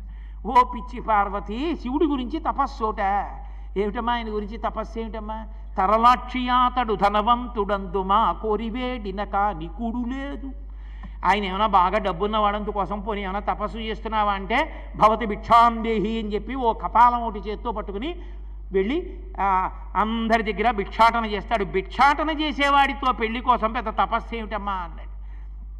ఆయన ఏం నిజంగా చేతకాక భిక్షాటన చేసేవాడు కాడు. అందరికీ అన్నం పెట్టే అధికారాన్ని తన భార్య అన్నపూర్ణకి ఇచ్చాడు. ఆడదాని దగ్గరికి వెళ్ళి అన్నం అడగడమా అని సిగ్గుపడతారేమో అని సమస్త లోకాధీశుడైన నేనే వెళ్ళి భవతి భిక్షాందేహి అంటున్నాను, మీకెందుకురా బెంగ, రండి వెనకాతలని తాను వెళ్ళి నిలబడ్డాడు. మన కోసం నించున్నవాడు తప్ప తనకి అన్నం లేక వెళ్ళి నించున్నవాడు కాడు. కాబట్టి తరలాక్షియాతడు ధనవంతుడందుమా కోరివేడిన కాదికుడు లేదు, చిన్నారి వయసున చిన్నవాడందుమా ఏనాటి వాడుకో ఎరుకలేదు. పోని మంచి యవ్వనంలో ఉన్నాడందామా, ఎప్పుడు పుట్టాడు పరమశివుడు నాకు చెప్పు, ఎప్పుడు పుట్టాడో తెలియదు, అసలు వయసు ఎంతో తెలియదు, అంత వృద్ధుడు. ఆయన గురించి తపస్సు ఏమిటమ్మా, ఎప్పుడు పుట్టాడో తెలియని వాడితో పిల్లాడు ఇప్పుడు పుట్టాడండి వయసు ఇంతండి అని చెప్పేవాడు ఎవరైనా ఉండాలా? పరమశివుడి డేట్ ఆఫ్ బర్త్ చెప్పేవాడు ఎవరైనా ఉన్నాడా? ఎందుకమ్మా ఆయన కోసం తపస్సు ఏమిటమ్మా అంటే ఆయన నిజంగా ఏదో ఎప్పుడో పుట్టినవాడు వృద్ధుడు అని కాదు దాని అర్థం. శివమహిమ్నా స్తోత్రంలో పుష్పదంతుడు అంటాడు, నమో నీధిష్టాయ ప్రియతపదభిష్టాయ చ నమో నమక్షోధిష్టాయ స్మరహర మహిష్టాయ చ నమో నమో వర్షిష్టాయ త్రణయన అవిష్టాయ చ నమో నమః సర్వస్మైతే దిగమితి శర్వాయ నమః అంటాడు. అందరికన్నా వృద్ధుడైనే, అందరికన్నా యవనంలో ఉన్నవాడైనే, అందరికన్నా దూరంగా ఉన్నవాడైనే, అందరికన్నా దగ్గరగా ఉన్నవాడైనే. ఆయన కాలాతీతుడు కనుక ఆయన కాలమునకు లొంగేవాడు కాదు, వయసుతో సంబంధం ఉండదు ఆయనకి. అందుకే ఆయన మొట్టమొదట చతుర్ముఖ బ్రహ్మగారిని సృష్టించి వేదములిచ్చి ఈ లోకాలన్నింటినీ సృష్టి చేయవయ్యా అన్నాడు. ఆ బ్రహ్మగారి కూడా ఒకానొకప్పుడు పడిపోతాడు. పడిపోతే అయ్యో పాపం అందరికన్నా ముందు పుట్టి లోకాలు సృష్టించిన ఈ బ్రహ్మగారి పుర్రె కూడా ఇలా పడిపోతే బాగుంటుందా అని తీసి తలపకి చుట్టి మెళ్ళో వేసుకున్నాడు. ఇలా ఒక్కొక్క పుర్రె పెరిగిపోతుంటే బ్రహ్మగారుల పుర్రెలన్నీ ఆయన మెళ్ళో పడ్డాయి. పడితే బ్రహ్మమస్తకావలీని బద్ధతే నమశివాయ అన్నారు శంకరాచార్యుల వారు. ఆయన మెడలో పునుకల పేరు కంఠమన భూరి భుజంగము భూషణంబుగా అనయము భస్మధారణము ఎద్రి నివాసము మేరు విల్లుగా అనువుగ దంతి చర్మమును హస్తములందు కపాలచూలముల్ పడిబడి దల్తు శంకర కృపావరు రూపమును ఆశ్రయించదన్. ఆ కపాలమాల ఆయన మెళ్ళో ఉంటుంది అంటే ఆయన ఏదో తంత్ర విద్యల కోసమని చెప్పి మెళ్ళో పుర్రెలమాల వేసుకునేవాడు కాడు. అంతమంది బ్రహ్మలు వెళ్ళిపోయినా నేను ఇలాగే ఉన్నానని చెప్పడానికి, నేను శాశ్వతుండని చెప్పడానికి బ్రహ్మల కపాలములతో కూడిన మాల వేసుకుంటాడు. బ్రహ్మలు వెళ్ళిపోయారా, వాడి పుర్రె రుద్రభూమిలో పడిపోవడం ఏమిటని మెళ్ళో పెట్టుకుంటున్నాను. కాబట్టి అటువంటి వాడమ్మా పైకి మాత్రం తన తత్వాన్ని తానే దాచి తనని తానే నింద చేసుకుంటాడు. చిన్నారి వయసున చిన్నవాడందుమా ఏనాటి వాడుకో ఎరుకలేదు, ఇతడు ఆకారమున అతడు బలిమేటి ఎందుమా ఆకారమిట్టిదో అరయరాదు. అసలు శివుడు ఈ రూపంలో ఉంటాడని చెప్దామంటే ఏమిటి ఆయన రూపం? అరూపరూపి అని పేరు ఆయనకి. రూపం ఉందా అంటే శివలింగం, రూపం లేదా అంటే ఓ రూపం ఉంది. దానికి కళ్ళు ఎక్కడ, ముక్కు ఎక్కడ, చెవులు ఎక్కడ? కాబట్టి అసలు ఆయన రూపం ఏదమ్మా? రూపం లేనివాడికి పెళ్ళి ఏమిటమ్మా? ఆయన రూపం ఇది అని చెప్పు. 63 రకాలైనటువంటి కళ్యాణమూర్తులు ఉన్నాయి శివుడికి. ఏదైనా రూపం ఎవరిని చేసుకుంటావు? రేపు పొద్దున్న ఏ రూపాన్ని చేసుకోవాలి? ఏమిటి అటువంటి వాడితో పెళ్ళి ఏమిటమ్మా? అది కాదు దాని అర్థం. రూపం లేనివాడన్న మాటకు అర్థం ఏమిటంటే యజుర్వేదం ప్రార్థనా శ్లోకంలో చెప్పింది, ఆపాతాళ నభస్థలంత భవన బ్రహ్మాండమా విస్ఫుర జ్యోతిస్ఫాటికలింగమౌళి విలసత్పూర్ణేందువంతామృతై అస్తూకప్లుతమేకమీశమనిశం రుద్రాను వాకాంజపం జాయే దీప్సిత సిద్ధయే ధ్రువపదం విప్రోభిషించేచ్చివం బ్రహ్మాండ వ్యాప్త దేహా భజితే మరుచాభా సమానా భుజంగై అంది. ఆయన ఈ బ్రహ్మాండమంతా కూడా శివలింగంగా నిండిపోయి ఉంటాడు. పైన ఉన్నటువంటి చంద్రుడి మించి అమృతధారలు పడి శివలింగం చల్లబడుతూ ఉంటుంది. ఆ లోకాలు చల్లగా ఉన్నాయంటాం. అంటే శివలింగాకృతిని కలిగిన ఈ బ్రహ్మాండము చంద్రుడి నుంచి స్రవించేటటువంటి అమృతధారల చేత చల్లబడుతుంది. బ్రహ్మాండమంతా నిండిపోయిన పరమశివుడికి రూపం తీసుకురమ్మంటే ఎక్కడి నుంచి ఉంటుంది రూపం? కాబట్టి అసలు తత్వం ఏమిటి అంటే అమ్మా అంతటా నిండిపోయినటువంటి వాడు. వ్యోమవత్యప్త దేహాయ దక్షిణామూర్తయే నమః. శంకరాచార్యుల వారు అంటారు, నీకు నేను పూజ చేయాలంటే ఎలా చేయనయ్యా? సాధ్యమవుతుందో? వస్త్రోద్ధూత విధౌ సహస్రకరత పుష్పార్చనే విష్ణుత అంటారు. ఏది? నేను నీకు పంచె ఇస్తాను, నీ ఒంటికి పంచె కట్టాలంటే, నీ చుట్టూ తిరగాలంటే నేను సహస్ర కరములు కలిగినటువంటి సూర్యభగవానుండి చెయ్యి, అన్ని చేతులుంటే నీకు పంచె కట్టగలను. అంతటా నిండిపోయిన వాడికి పంచె ఎక్కడ కట్టను? అసలు నీకు పంచెల్ని వేసేటటువంటి సాలెవాడు ఎక్కడ పుట్టాడు? అంత పంచె అవన్నేస్తాడు. అంతటా నిండిపోయినవాడు. అందుకనే ఆకారమున అతడు బలమేటి ఎందుమా ఆకారమిట్టిదో అరయరాదు, కులగోత్రములు 2 తెలియుదమందుమా తల్లిదండ్రులెప్పుడు ధరణి లేరు. ఆయన కులం ఏమిటో గోత్రం ఏమిటో తెలుసుకోవాలా, రేపు పొద్దున ప్రవర చెప్పాలా? బలానా ఏమంటే మీ అల్లుడు గోత్రం ఏమిటని ఎవరైనా అడిగితే పూజ చేయిస్తామని ఏం చెప్పాం? ఆ తల్లి తండ్రి ఉంటే కదా గోత్రం అడగడం. ఏమంటే మీ అబ్బాయిని చేసుకుందాం అనుకుంటున్నాం అని అడుగుదాం అంటే పరమశివుడికి తల్లి ఎవరు, తండ్రి ఎవరు? ఆయనే లోకాలకి తల్లి తండ్రి. పరమశివునికి ఉన్న గొప్పతనం ఏమిటంటే లోకంలో ఒక మాట ఉండి ఆ మాటకు అర్థం లేకుండా చేసినవాడు ఆయన. అసలు మాట ఉండి దానికి అర్థం లేకుండా ఉండదు. కొన్ని భాషలు ఉంటే ఆ భాషలకు అక్షరం ఉంటుంది, ఆ అక్షరం పలకదు. పలకని దానికి అక్షరం ఎందుకో ఎవరికి తెలియదు. అదో విచిత్రమైన భాష. COULD ఉందనుకోండి, కుల్డ్ అనకూడదు, కుడ్ అనాలి. మరి ఎల్ ఎందుకండి అన్నారు అనుకోండి, ఏమీ పలకని నిశ్శబ్దాక్షరం. ఎందుకది ఏమో తెలియదు. అలాంటి అర్థం లేని భాషలు కావు సంస్కృతం, తెలుగు, ఇటువంటివి దేవభాషలు. అందులో అక్షరం ఉంది అంటే పలుకుతుందంతే, పలకకుండా ఉత్తినే కూర్చునే అక్షరాలు అలా ఏం ఉండవు. కాబట్టి అటువంటి పరమశివుడు మహానుభావుడు, ఆయనకి తల్లి తండ్రి ఒకళ్ళు ఉండాలా? ఏరమ్మా తల్లి తండ్రి అంటే ఆయన అనాది, ఎప్పటి నుంచో ఈ లోకములలో ప్రథముడు ఆయనే, అన్నిటినీ తనలోకి తీసుకునేది ఆయనే, మళ్ళీ బయటికి వదిలేది ఆయనే. అయినప్పుడు ఆయన కన్నా ముందున్నవాడు ఎవరుంటాడు? ఆయన్ని కన్నవాడు ఎవరుంటాడు? ఉండడు. కాబట్టి ఆయన అనంతుడు. ఇది చెప్పడానికి కులగోత్రములు రెండు తెలియుత మందుమా తల్లిదండ్రులు ఇప్పుడు ధరణి లేరు, తెలుప ఒంటివాడు దేవుండు చూడడే. అసలు నిజం చెప్పాలంటే ఒంటివాడమ్మా, ఆయన తప్పింకేముంది లోకంలో, ఉన్నదంతా అదొక్కటే, సర్వం శివమయం జగత్. కాబట్టి తెలుప ఒంటివాడు దేవుండు చూడడే, మాయచేతో కపట మంత్రములను ఎట్లు నిన్ను ఎరిగించుకున్నాడో కాని తగినవాడు కాడు కాడు. మాయచేతో మంత్రాలు వేసి నువ్వు ఆయనకి వశమైపోయేటట్టుగా చేశాడమ్మా, తప్ప పరమశివుడికి నువ్వు తగిందానివేమిటి? నా మాట విను మాని తపస్సు అని. రేపొద్దున్న పెళ్లి చేసుకుంటావు, నిజమే, శివుడు ఒప్పుకున్నాడు, పెళ్లి చేసుకోవాలి. మీ నాన్నగారు ఏం చేయాలి? పెళ్ళి అనగానే ఓ పంచల్సా పట్టుకొచ్చి ఇచ్చి అల్లుడు కట్టుకోవాయ్ అనాలి. ఆయన ఏం చేస్తాడు? చీనాంబరంబులు చెలువొప్ప కట్టడు మదసింధురేంద్ర చర్మంబుగాని, రత్న కంకణములు రమణుడై తొరగడు ఫణిలోక రాజ కంకణము కాని, చందన గంధంబు జానడై పూయడు మదపంచబాణ భస్మంబు కాని, పువ్వుల దండలు భోగియై తొర్రముడు వెలయింతలేని రే వెలుగు కాని, ఇంట నుండనొల్లడులుకులలో కాని యనయసింహమెక్కడెద్దు కాని, తరుణి తెలుప సిగ్గయ్యడిది వెర్రియనగ శివుడ ఎప్పుడు వినవే చెప్పుమా. ఏమిటమ్మా రేపు పొద్దున్న మీ నాన్నగారు పంచల్సా పెడతారు, మంచి పట్టు పంచ, తక్కువ వజ్రాలు వైఢూర్యాలతో కూడుకున్నటువంటి సమస్త ధాతువులతో ఉన్నవాడు పర్వతం నీ తండ్రి, ఇచ్చి కట్టుకోవాయి అంటాడు. ఆయన మదసింధురేంద్ర చర్మంబు కాని, చీనాంబరములు నాకొద్దయా, నేను రక్తం ఓడుతున్న ఏనుగు తోలు కట్టుకుంటానంటాడు. రేపు పొద్దున్న పెళ్లి చేసుకోవడానికి వచ్చి పీటల మీద కూర్చొని పైకి లేస్తే అదంతా రక్తం. కొంగుముడి వేద్దామంటే నీ పట్టు కొంగుకి ఏనుగు తోలుకి ఎలా వేస్తారు? ఎంత అసహ్యంగా ఉంటుంది చూసేవాళ్ళకి. ఏంటి అతనితో పెళ్ళి ఏమిటి నీకు అంటే ఏనుగు తోలు కట్టుకున్నాడని తక్కువ అనుకోకండి. దాని తాత్వికమైన అర్థం ఏమిటంటే గజాసురుని యొక్క చర్మం కట్టుకుంటాడు అన్న దానికి అర్థం ఏమిటంటే మాయని తొలగించగలిగిన వాడు అని. ఇప్పుడు నేను అదంతా వ్యాఖ్యానం చేయడం సాధ్యం కాదు. అందుకని మాయని తొలగించగలిగినటువంటి వాడు త్రిశూలము చేత్తో పట్టుకుంటాడు. త్రైగుణ్యం శూలమేతస్యాపరసు సత్యనిష్టత అంటుంది లింగపురాణం. అందుకని మహానుభావుడైనటువంటి పరమశివుడు ఏనుగుతోలు కట్టుకుంటాడు, అంతే గజాసుర సంహారం చేసి ఆయనకి వరం ఇచ్చాడు కాబట్టి. కానీ ఇక్కడ బ్రహ్మచారి చెప్తున్నాడు పట్టుపంచ కట్టుకోడు, రేపు పొద్దున్న ఏనుగుతోలు కట్టుకుంటాడు. ఎంత అసహ్యంగా ఉంటుంది. మీ నాన్నగారు మంచి మంచి కంకణాలు అవి తీసుకొచ్చి అల్లుడు వేసుకోవాలి అని అక్కడ పెడితే అలా వేసుకోడు. ఆయన దగ్గర రకరకాల సైజులు పెట్లు ఉంటాయి. ఒక్కొక్క పెట్టి తీస్తాడు, ఓ పెద్ద పాము నచ్చుతుంది ఆయనకి, ఆ పాము తీస్తాడు, మొలకెట్టుకుంటాడు. పోనీ యజ్ఞోపవీతం కూడా వేసుకోడు, అదో విచిత్రం. ఇంకో పెద్ద పావును తీస్తాడు, మెళ్ళో ఇటు నుంచి ఇటు వేసుకుని దాన్ని కుక్కెంలా ఓ ముడేసుకుంటాడు. ఇంకో పెద్ద పావును తీస్తాడు, నడువుకి బెల్ట్లా పెట్టుకుంటాడు. చిన్ని చిన్ని పిల్ల పావులు ఉంటాయి, అవి తీసి ఉంగరాలు పెట్టుకుంటాడు. ఇంకా ఇంకో సైజు పావులు ఉంటాయి, ఆ పెట్టులోంచి తీసి కంకణాలు వేసుకుంటాడు. శంకరాచార్యులు వారు దెప్పి పొడిచారు సౌందర్యలహరిలో. అమ్మవారి కళ్ళల్లో నవరసాలు చెప్పవలసి వచ్చింది శంకరాచార్యులు వారు ఒకప్పుడు. చెప్పవలసి వస్తే మరి నవరసాల్లో భయం కూడా ఉంది. అమ్మవారి కళ్ళల్లో భయం చెప్తే అసహ్యంగా ఉండదు. లోకాలకి భయం పోగొట్టగలిగిన ఆదిశక్తికి భయం వేసింది కళ్ళల్లో అంటే ఎలా చెప్పాలి? అది శంకరులు కాబట్టి చెప్పారు.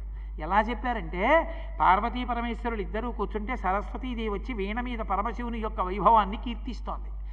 పార్వతీదేవి పొంగిపోయింది, మా ఆయన అని పొంగిపోయి ఎవరూ చూడలేదనుకుని ఇలా చేయి చాపి ఆయన చేయి పట్టుకుంది. పట్టుకునేటప్పటికి ఏదో చల్లగా పాకినట్టు అనిపించింది. ఇలా చూసేటప్పటికి ఆయన చేతి మీద ఉన్నటువంటి పిల్లపాము ఒకటి వీడి చేతి మీదకి ఎక్కుతోంది. హరాహిభ్యో భీత అన్నారు శంకరాచార్యుల వారు. ఇలా చూసుకుని అట్నుంచి ఎక్కుతున్న పిల్లపాము చూసి ఇలా అందిట అమ్మవారు. అమ్మా అప్పుడు నీ కళ్ళల్లో భయం కనపడింది అన్నారు. అందంగా చెప్పడానికి శంకరాచార్యుల వారు అంత అందంగా మార్చారు శ్లోకాన్ని. శివే శృంగారార్ధ్రా తదిత రజనే కుత్సనపరా సరోషా గంగాయాం గిరిశ చరితే విస్మయవతి హరాహిభ్యో భీతా సరసిరుహ సౌభాగ్య జననీ సఖీషు స్మేరాతే మయి జనని దృష్టి సకరుణ అన్న శ్లోకంలో నవరసాలను ఆవిష్కరించారు. శాంతం చెప్పల. ఏమ్మా శాంతం చెప్పలేదే అమ్మవారి కంటే, అసలు మా అమ్మే శాంతమూర్తి కొత్తగా చెప్పడం ఏమిటన్నారు. అసలు రహస్యం అది కాదు. శక్తి శాంతిస్తే ఇంక అర్థమే ఉంటుంది, అందుకని శాంతం చెప్పలేదు. కాబట్టి అమ్మవారు రేపొద్దున్న మీ నాన్నగారు తీసుకొచ్చి కంకణాలు ఇస్తే పెట్టుకోడు. రత్న కంకణములు రమణప్ప తొడగడు పణిలోక రాజ కంకణము కాని. అవి పోనీ ఏవో బ్రతపాములు చిన్నపాములు కట్లపాములు ఇలాంటివి కావు. పక్కన ఎవడో నారస్వరం ఊడేవాడిని పెట్టుకుందాం అంటే వాసుకి లాంటి మహాసర్పాలని పెట్టుకుంటాడు వడ్డానంగా. ఎవడు దగ్గరికి వెళ్తాడు? ఇక ఏంటి ఆయనకి పౌరోహిత్యం చేసి పెళ్లి చేసేవాడు ఉండాలా? ఎవడు దగ్గర కూర్చుని పెళ్లి చేయించేవాడు అన్ని పాములెట్టు కూర్చుంటే వచ్చిన మంత్రం మర్చిపోతాడు. అమ్మ ఏమిటి ఆ పెళ్ళి ఏమిటమ్మా ఆయనతోటి? పైగా చందన గంధం భుజానడై పూయడు మదపంచ బాణ భస్మంబుగాని. చక్కగా చందనంగా తీసి చందనం రాసుకోండి అని గిన్నెతో అక్కడ పెడితే జానడై చక్కగా ఉంటే నిండా చందనం పూసుకోవాలి పెళ్లి కొడుకు అంటే. అది మానేసి నేను ఇది రాసుకోనండి అని తన మూడవ కంటి మంటతో కాల్చేసిన మన్మధుని బూది తెచ్చుకుని చేతిలో వేసుకుని కాసి నీళ్లు పోసుకుని కలుపుకొని దోషుడి మీద చెయ్యట్టి మంత్రం చెప్పేది అంతా ఒంటి అంతా ఇలా ఇలా ఇలా ఇలా ఇలా పెట్టేసుకుంటాడు. ఈ దగ్గరికి వెడితే శవభస్మ, అందులో ఉగ్రమైనటువంటి తేజస్సుతో కాలిపోయిన మన్మథ భస్మం. ఏమిటమ్మా ఆయన నీకు పెళ్లి కొడుకు కావలసి వచ్చాడు? ఎంత అసహ్యంగా ఉంటుంది రేపొద్దున్న. ఇవన్నీ నిజమనుకునేరు కాదు, నిందాస్తుతి. ఎందుచేత ఆయన పాములు చేతకాని వాడై పెట్టుకోడు. లోకంలో మీరు ఏ దానం చేయండి పుచ్చుకునేవాడు ఉంటాడు. ఇనుము దానం చేస్తున్నానన్నాను అనుకోండి పుచ్చుకుంటారు. ఏమండి మా ఇంట్లో ఒక త్రాసుభావం దానం చేద్దాం అనుకుంటున్నాను పుచ్చుకుంటారా అన్నారు అనుకోండి, మీరు 1000 116 ఇస్తానన్నా ఎవడు పుచ్చుకోడు. త్రాసుభావం ఎవడు పుచ్చుకుంటాడు? పాము మృత్యువుకి సంకేతం. ఆయనకి పాములు ఆభరణములంటే మృత్యువు ఆయనకు ఆభరణం. ఆయన్ని ఏం చేయలేదు. ఆయన యమధర్మరాజు గుండెల మీద తన్ని చంపేశాడు యముణ్ణి. కాముణ్ణి కాల్చినవాడు యముణ్ణి చంపినవాడు పరమశివుడు ఒక్కడే. అందుకే శంకరాచార్యులు వారు శివానందలహరి చేస్తే వక్షస్థాడనమంతకస్య కఠినాపస్మార సంవర్ధనం భుభృత్పర్యటనం నమత్సురశిర కోటీర సంఘర్షణం కర్మేదం మృదులస్య తావక పదద్వంద్వస్య గౌరీపతే మచ్చేతో మణిపాదుకా విహరణం శంభో సదాంగీకురు అన్నారు. ఈశ్వర యమధర్మరాజు వక్షస్థలం మీద తనినప్పుడు మీ కాలు ఎంత సొక్కిపోయిందో నా మనస్సన్న మణిపాదుక తొడుక్కోండి అన్నారు. అంటే ఆయన పాములు పెట్టుకుంటాడన్న మాటకు అర్థం ఏమిటంటే కాలాతీతుడు, మృత్యువు ఆయనకి ఆభరణము తప్ప మృత్యువు ఆయనని గ్రసించలేదు అని గుర్తు. కాబట్టి అమ్మ పనిలోక రాజకంకణము కాని ఆయన చందనం రాసుకోకుండా ఆ మదపంచబాణ భస్మంబు కాని మన్మథ భస్మం పూసుకుంటాడు అంటే అందరి కోర్కెలు తీర్చగలిగిన వాడు తప్ప తనకొక కోరిక ఉండి తీరక ఏడిచేవాడు ఆయన కాదు. అందుకనైన భస్మ అంటే శాశ్వతమైనటువంటి వాడై ఉంటాడు. ఓం నమో భగవతే సదాశివాయ సకలతత్వ విదూరాయ సకల లోకైక కర్త్రే సకల లోకైక హర్త్రే సకల లోకైక సంహర్త్రే సకల లోకైక సాక్షిణే సకల నిగమ గుహ్యాయ సకల లోకైక వరప్రదాయ సకల దురితార్తి భంజనాయ సకల జగదభయంకరాయ శశాంఖశేఖరాయ శాశ్వత నిజామాసాయ నిరామాసాయ నిరాభాసాయ నిరాతంకాయ నిష్కలంకాయ నిష్ప్రపంచాయ నిర్ద్వంద్వాయ నిస్సంగాయ నిర్మమాయ నిర్మలాయ నిర్గుణాయ నిరుపమ విభవాయ నిత్యశుద్ధ బుద్ధ పరిపూర్ణ సచ్చిదానందద్వైత పరమ ప్రకాశాయ పరమశాంత ప్రకాశాయ తేజోమయాయ తేజోధిపతయే జయ జయ జయ రుద్ర మహారుద్ర వీరభద్రావతార మహాభైరవ కాలభైరవ కల్పాంత భైరవ కపాలమాలాధర ఖట్వాంగ ఖడ్గశూల చర్మ ధర మృడ మృత్యుంజయ త్రయంబక సదాశివ పరమశివ నమస్తే నమస్తే నమస్తే నమః అని కవచం స్తోత్రం చేసిందంటే మహానుభావుడైనటువంటి వాడు అందరినీ అనుగ్రహించగలిగినటువంటి అఘోర రూపములున్నవాడే తప్ప ఆయన కోరికలతో కాలిపోయేవాడు కాదు. అటువంటి వాడు కాబట్టి కాముణ్ణి కాల్చినవాడమ్మా. అది లోపల స్తోత్రం. పైకి చందనం రాసుకోడు, ఆ మన్మథ భస్మ రాసుకుంటాడమ్మా అని పైకి. ఇంకొక మాట చెప్పాడు, పువ్వుల దండలు భోగియై తురమడు వెలయింతలేని రే వెలుగు కాని పూలదండ వేసుకుని ఉండాలి పెళ్ళికొడుకు చక్కగా. పెళ్ళికొడుకుని చేసిన దగ్గర నుంచి మెళ్ళో పూలదండ ఉండాలి. అసలు నిజానికి ఎప్పుడూ పూలదండ ఉండాలి. పూలదండ ఉండేలా ఉంటే కదూ వేసుకోవడం. తడిసి ముద్దయిపోయిన పూలదండ ఎక్కడ వేసుకుంటాం, కుదురుతుందా? కాబట్టి దాన్ని కళ్ళకు అద్దుకుని అక్కడ పెట్టుకోవడం.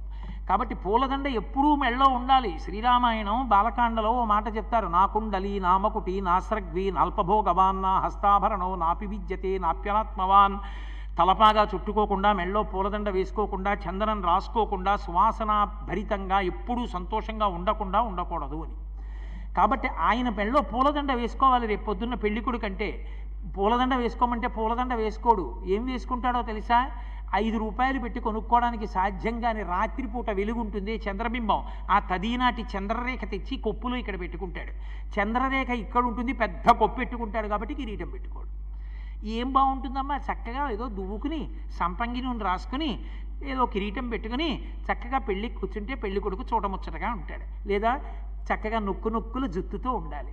అది మానేసి ఏమిటి ఆ జుత్తు ఏమిటి, అందులో ఓ చంద్రవంక ఏమిటి ఇలా పొడుచుకొచ్చి రేపు పొద్దున జీలకర్ర బెల్లం పెట్టమంటే నీ చెయ్యి ఎడితే చల్లగా ఉంటుంది, చేతి గుచ్చుకుంటుంది. ఏమిటమ్మా పెళ్లి కొడుకు ఎక్కడ దొరికాడమ్మా నీకు? అది కాదు దాని అర్థం. చంద్రుడు శుక్లపక్ష కృష్ణపక్షములన్న పేరుతో పెరుగుతాడు, తరుగుతాడు. దానిలో కాలం వెళ్ళిపోతుంది. చంద్రవంకని ఆయన ధరిస్తాడు అంటే కాలమును ఆయన ధరిస్తాడు తప్ప కాలమునకు లొంగడు. లొంగని వాడు కాలమునకు లొంగకుండా మనం అనుగ్రహిస్తాడు. అంటే మోక్షమును ఇవ్వగలిగినటువంటి వాడు పరమశివుడు అని. కాబట్టి వెలయింతలేని రే వెలుగు కాని ఇంట నుండనొల్లడులుకొలలో కాని యనయసింహం ఎక్కడెద్దు కాని. రేపొద్దున్న పెళ్ళైపోయిన తర్వాత కొంగుముడి వేసి గృహప్రవేశం చేయించడానికి తీసుకెళ్తే ఆయనకి ఏం ఇల్లు లేదు. ఎక్కడికి తీసుకెళ్తాడో తెలుసా?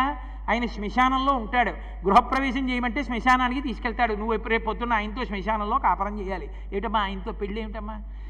నిజానికి పరమశివుడు ఉండేటటువంటి ప్రదేశం శ్మశానం కాదు, కైలాసంలో ఉంటాడు. కానీ ఆయన శ్మశానంలో కూడా ఉంటాడు.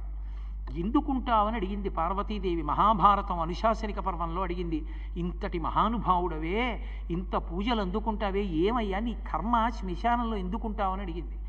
అడిగితే ఆయన చెప్పాడు, పార్వతి నాకు చేతకాక నేనుండలేదు. నా అంత వాణ్ణి నేనని చెయ్యి తీసి గుండెల మీద వేసుకుని అహంకారంతో రెచ్చిపోయి వీడు నా అన్న, నా తమ్ముడు, నా బంధువులు, నా సేవకులు, నా భార్య, నా బిడ్డలు అని అహంకారగ్రస్తుడైనటువంటి వాడిలోంచి జీవుడు పైకి లేచిపోతే ఆ శరీరాన్ని తీసుకెళ్ళి ఎండు కర్రల మీద పడుకోబెట్టి తడపతో కట్టి శ్మశానానికి తీసుకొచ్చి మీద వేసినటువంటి ఆ నూలుగుడ్డ కూడా తీసి పైన పారేసి నా శరీరం అనుకున్న శరీరాన్ని కట్టెల మీద పెట్టి కాల్చేస్తుంటే జీవుడు పైకి లేచి చూస్తుంటే ఉగ్రభూతములన్నీ చుట్టూ చేరి రా రా అంటుంటే కపాలం బద్దలైపోగానే కొడుకు కూడా వెళ్ళిపోతుంటే నాన్నవాడు నాకు లేడురా మిమ్మల్ని నమ్ముకున్నానని జీవుడు ఏడుస్తుంటే ఒరే ఎవ్వరూ వెళ్ళిపోయినా బెంగ పెట్టుకోకురా నేనున్నానని ఓదార్చడానికి కూర్చున్నాను పార్వతి అన్నాడు. అంతటి ఉదారమూర్తి పరమశివుడు అందుకు కూర్చున్నాడు శ్మశానంలో. చేతకాక కూర్చోలేదు. నేను అక్కడ ఉండకపోతే, నేను అక్కడ తాండవం చేయకపోతే పిశాచాలు వచ్చి ఇళ్ల మీద పడిపోతాయి, పుణ్యకర్మలు చేయలేరు. అందుకని నేను అక్కడ కూర్చుని తాండవం చేసి వాటిని అక్కడే ఉంచుతున్న ఓళ్ల మీద పడిపోకుండా. అందుకని జనులు నిలబడ్డారు, ఈశ్వరి తండ్రిని కదూ కాపాడానన్నాడు. అందుకున్నాడు ఆయన. కాబట్టి ఇంట నుండనొల్లడులుకొలలో కాని యనయ సింహం ఎక్కడెద్దు కాని. రేపొద్దున నీ సింహం ఆయన ఎక్కడో ఓ ముసలి ఎద్దెక్కి తిరుగుతుంటాడు. ఆయనకి చేతకాక ఎద్దెక్కలేదు. వృషభము అంటే 7 కొండల్లో ఒక కొండ వృషభాద్రి. వృషభము అంటే ధర్మం. ఆయన ధర్మాన్ని అధిరోహించి తిరుగుతూ ఉంటాడు. ఎక్కడ ధర్మం ఉంటుందో అక్కడ శివానుగ్రహం ఉంటుంది. కాబట్టి ఆయన ధర్మాన్ని అధిరోహించి తిరుగుతాడు. అందుకే సింహం ఎక్కడమ్మా? రేపొద్దున్న ఎద్దుని ఎక్కి తిరుగుతాడు. అంటే ఆంతరముగా ధర్మమును అధిరోహించి తిరుగుతాడు. అటువంటి వాణ్ణి తరుణి ఏమి చెప్ప సిగ్గయ్యడిది వెర్రి అనగ శివుడే వినవే చెప్పుమా. ఏం చెప్పమంటావు? వెర్రాడని లోకంలో ఎవరినైనా పిలవాలంటే శివుడు ఒకడే. అట్లాంటి వాడితో పెళ్ళి ఏమిటమ్మా? దానికి తోడు మళ్ళీ పెద్ద తపస్సు కూడానా? నా మాట విను మారి. ముదిమిలేనివాడ మోహనాకారుండ నిన్ను తరుణి నిన్ను నేల తగినవాడ నీవు నన్ను తగిలి నా వెంట జనుదెమ్ము వనటకుందనే లవనజనేత్ర అన్నాడు. ఆ పరమశివుడి గురించి తపస్సెందుకు? బ్రహ్మచారిని ఎంత అందంగా ఉన్నానో చూడు, తరుణి నన్ను తగులుకుని నా వెంట వచ్చే, ఇద్దరం వెళ్ళిపోదాం, పెళ్లి చేసుకుందాం అన్నాడు. అనేటప్పటికీ అప్పటి వరకు వింది పోన్లేని తన భర్తే వచ్చి తన గురించి నింద చేసిన ఆవిడ విందాం. వెంటనే లేచింది, చెలికెత్తెల్ని పిలిచి, వీడట బ్రహ్మచారియట, వీణుల పెట్టగరాని మాటలే ఆడుచునున్నవాడు కపటాత్ముడు వీడు, నమశివాయయుండాడగరాదు, వీని పండ్లోడగ వేసి ద్రొబ్బుడని నుగ్రత పల్కిన కాంతలందరూ. నమశివాయ అని ఈశ్వరుడికి నమస్కారం తప్ప వీడు పనికి మాలిన మాటలన్నీ మాట్లాడుతున్నాడు. ఎవడో బ్రహ్మచారిట, వీడి పళ్ళు ఊడిపోయేట్టు కొట్టి ఈడి చేతుల బారేయండి ఆశ్రమంలోంచి. ఆ చెలికెత్తెలందరూ వచ్చి మీదపడి పాట్మని 2 లాగేస్తున్నారు. పరమశివుడప్పుడు ఒక్కసారి తన నిజస్వరూపంతో ప్రత్యక్షమయ్యాడు. సంతోషపడిపోయి పార్వతీదేవి లేచి స్తోత్రం చేసి ఆయన కాళ్ళ మీద పడింది. పార్వతీ, నీ తపస్సు మెచ్చుకుని నీ యొక్క శివభక్తిని లోకానికి చాటడానికి ఇలా వచ్చాను తప్ప నీ యొక్క భక్తి యందు నాకు అనుమానం లేదు. కాబట్టి రా, కైలాసానికి వెళ్ళిపోదాం, మన ఇద్దరం, మనం ఆది దంపతులం రమ్మన్నాడు. అంటే ఆవిడంది, నేను దాక్షాయణిగా ఉండగా అలా వచ్చాను, కానీ ఈసారి అలా రాను. నువ్వు నన్ను వైదిక రీతిలో కన్యాదాత ఇంట్లో వివాహం చేసుకోవాలి, కన్యావరుని చెయ్యాలి. అంటే పెద్దల్ని మా ఇంటికి పంపించు. పంపిస్తే మా ఇంట్లో మా అమ్మగారు నాన్నగారు నీ గుణాలని విని అల్లుణ్ణి చేసుకుంటామని మాటిస్తే, నువ్వు నీ పరివారం అంతటితో కలిసి మా నాన్నగారింటికి వస్తే, కన్యాదాత ఇంటిలో పెళ్ళై అప్పగింతలు అప్పచెప్తే నీతో కలిసి కైలాసానికి వస్తాను. అయితే సరే అలాగే పంపిస్తానని గబగబా మళ్ళీ వెళ్ళాడు. వెళ్ళి సప్తర్షుల్ని పిలిచాడు. వాళ్ళకన్నా మేధావులు ఎవరుంటారు? అరుంధతీదేవిని పిలిచాడు. అందరినీ పిలిచి మాట్లాడినా అరుంధతీదేవిని పక్కకి పిలిచి ఓ మాట అన్నాడు. వనిత కూతుల పెండ్లి చేయునెడలన్ వాచాలకుల్ తల్లులేయని లోకంబులు పల్కుగావున సతీ, నీ వద్రీషు ఇల్లాలితో వనరన్ కన్యకకున్ వరుండు తగునని కార్యంబు సిద్ధింపగా చేయుమీ అంభోజ పత్రేక్షణ. ఓ అరుంధతి, లోకంలో ఓ దిక్కుమాలిన అలవాటు ఒకటి ఉంది. ఎవరినైనా పిల్లాన్ని తన కూతురికి ఇవ్వడానికి తండ్రి చూడగానే మొదట బాగుందని, తర్వాత ఇక 2వ రోజు నుంచి ఏమిటో మనం పిల్లని ఇచ్చేస్తున్నాం కానీ పిల్లంతా బాగుంటుంది, రేపు పొద్దున్న పిల్లాడు అస్తమానం అమ్మా నాన్న మాట తప్ప ఏమి వినట్ట, నేను సుఖపెడతాడంటారా? ఆడపిల్ల ఉంది, అస్తమానం వచ్చి ఇంట్లో కూర్చుంటు ఉంటుందిట, పిల్లాడు అక్కడే, తల్లిదండ్రులు అక్కడే, ఆడబుడుచు అక్కడే, పిల్లలకి ఏమిటి ఇంకా, ఇద్దరు ఏమి సంతోషంగా ఉంటారు, వీళ్ళందరూ వాళ్ళ నెత్తి మీద పడితే ఇంతమందికి వండి పెట్టాలేమో ఒకటో పిల్ల అని రకరకాల మాటలు మాట్లాడే వాచాలకులు తల్లులే అని నేనంటలేదు అరుంధతి, లోకం అంటూ ఉంటుంది. వనిత కూతుల పెండ్లి చేయునెడలన్ వాచాలకుల్ తల్లులేయని లోకంబులు పల్కుగావున. ఆడపిల్ల పెళ్లి చేసేటప్పుడు ఇలాంటి మాటలన్నీ ముందు మాట్లాడేది, కన్యాదానం చేసేవాడి మనసు స్థిమితంగా ఉండకుండా చేసేసేది, లోనిపోని అల్లరి సృష్టించేది ఇంట్లో ఇల్లాలి. అతి ప్రేమ కూతురు మీద. అందుకని రేపొద్దున్న మేనకాదేవి ఏమల్లరి పెడుతుందో ఏమిటో, ఆ శివుడికి పిల్లని ఎందుకు ఇస్తా, అతనికి ఏముంది, ఎంతుంది, తల్లిదండ్రులు ఎవరు, కులం ఏమిటి, గోత్రం ఏమిటి అని ఎన్ని అడుగుతుందో, ఎలాగో అలా కార్యం సిద్ధించేటట్టు చేసి ఆ పిల్లని నాకు ఇచ్చేటట్టు చేసి నువ్వే నుసుమా పుణ్యం కట్టుకోవాలి, నీ మీదే పెడుతున్నాను భారం. ఎందుకని హిమవంతుడితో వీళ్ళు మాట్లాడతారు, లోపలికి వెళ్ళి వంటింట్లో ఆవిడితో మాట్లాడేది నువ్వే, కాస్త ఆవిడికి నువ్వే నచ్చ చెప్పు సుమా, బతిమాలుకున్నాడు మహానుభావుడు. లోకంలో ఉండేటటువంటి పోకడలన్నీ చూపించారు పార్వతీ కళ్యాణం. సరే బయలుదేరారు, వెళ్ళారు. వెళ్ళిన తర్వాత హిమవంతుడి దగ్గరికి ఆ మేనకాదేవి దగ్గర కూర్చున్నారు. పరమశివుడు ఏం చెప్పాడో అంత పని అయింది. మేనకాదేవి అంది, పరమశివుడు అంటే ఎక్కడుంటాడు, ఆయన కులం ఏమిటి, గోత్రం ఏమిటి, ఆయన దగ్గర ఎంత పాటు ఉంటుంది, మా పిల్లని సుఖపెడతాడా, ఏం చదువుకున్నాడు, ఏం చెప్పాలి పరమశివుడి గురించి? అరుంధతీదేవి నానా కష్టాలు పడి ఒప్పించిందనే చెప్పాలి. శివుడి యొక్క స్తోత్రం ఎంతో చేసి, అంతటి వాడమ్మా ఏం చెప్పనమ్మా, లోకంలో ఉన్నవాడన్నవాడు ఎవడైనా ఉంటే వాడు ఒక్కడే, అందుకని బెంగ పెట్టుకోక్కర్లేదు, మీ పిల్లని ఇమ్మంది. నువ్వు చెప్తున్నావు కాబట్టి తప్పకుండా ఇచ్చేస్తాం, కానీ ఏమిటో కొద్దిగా తేడాగా అనిపిస్తోంది అక్కడక్కడ అని, సరే మనసు సరిపెట్టుకుంటాను లేండంది. ఇద్దరు చాలా సంతోషించారు. మేనకా హిమవంతులు పిల్లని ఇవ్వడానికి ఒప్పుకున్నారు. ఇంత ఒప్పుకున్న తర్వాత సప్తఋషులు వెళ్ళి పరమశివుడితో చెప్పారు, ఏం పిల్లయా, పిల్ల ఏం తక్కువ అనుకుంటున్నావా, నీలాహి మేని కంటెను నీలాలుల కంటే ఇంద్రనీలము కంటె నీల రుచి పోలు నంబిక నీలాల కలేమి చెప్ప నీలగ్రీవా అన్నారు. పిల్ల ఏమి రంగు అనుకుంటున్నావు, నలుపు అంటే మామూలు నలుపు అనుకుంటున్నావా, ఎంత అందంగా ఉంటుందో నల్లగా ఉన్నా కూడా. నీలాహి మేమి కంటెను, నల్లత్రాసు మెరుపు కన్నా మెరుపు ఆవిడిది. నీలాలుల కంటే ఇంద్రనీలము కంటెన్, ఇంద్రనీలమణి కన్నా మెరిసిపోతుంటుంది, అంతటి అందగత్తె మహాతల్లి.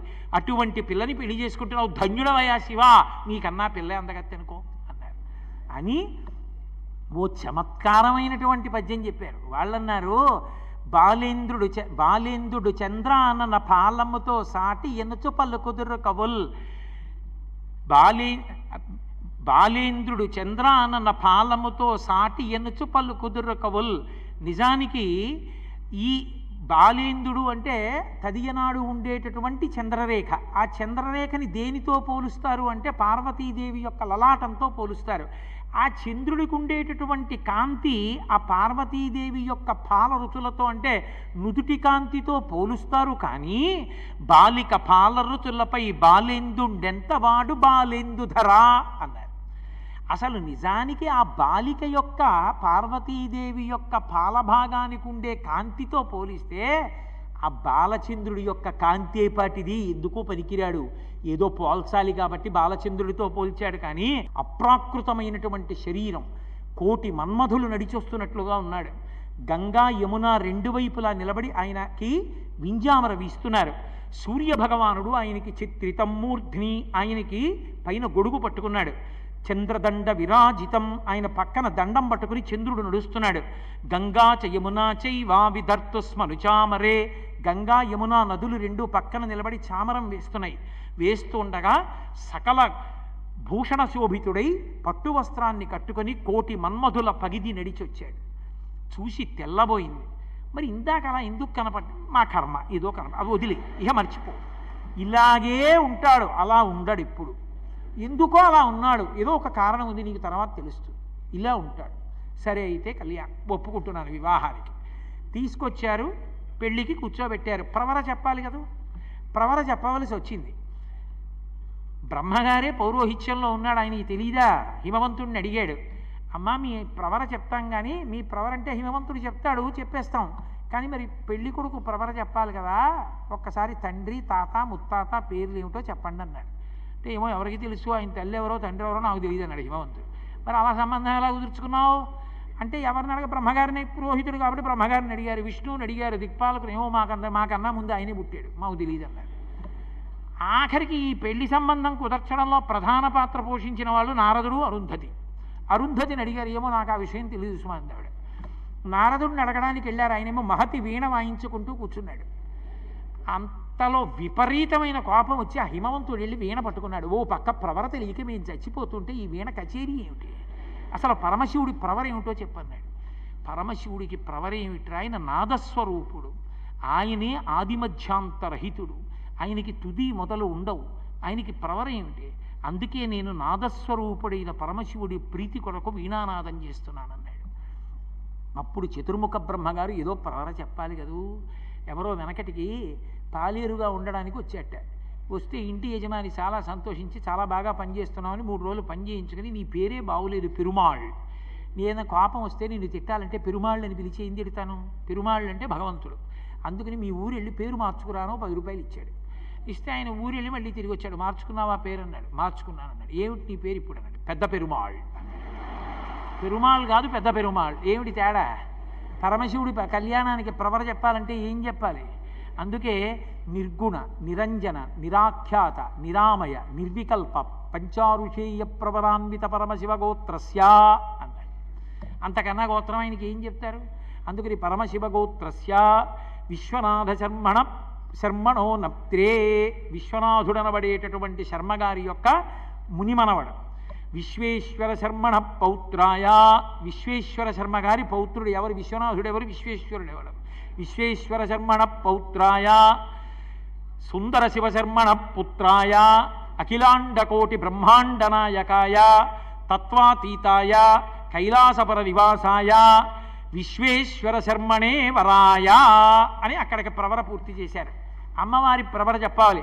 కాశ్యపావత్సారనైధృత త్రయారుషేయ ప్రవరాన్విత కాశ్యపస గోత్రస్య, అమ్మవారి గోత్రం మాత్రం 3 ఋషులతో కూడుకున్నటువంటి కాశ్యపస గోత్రంలో పుట్టినటువంటి తల్లి. త్రికూటాచల శర్మణో నప్త్రీ, త్రికూటాచల శర్మ యొక్క మునిమనవరాలు.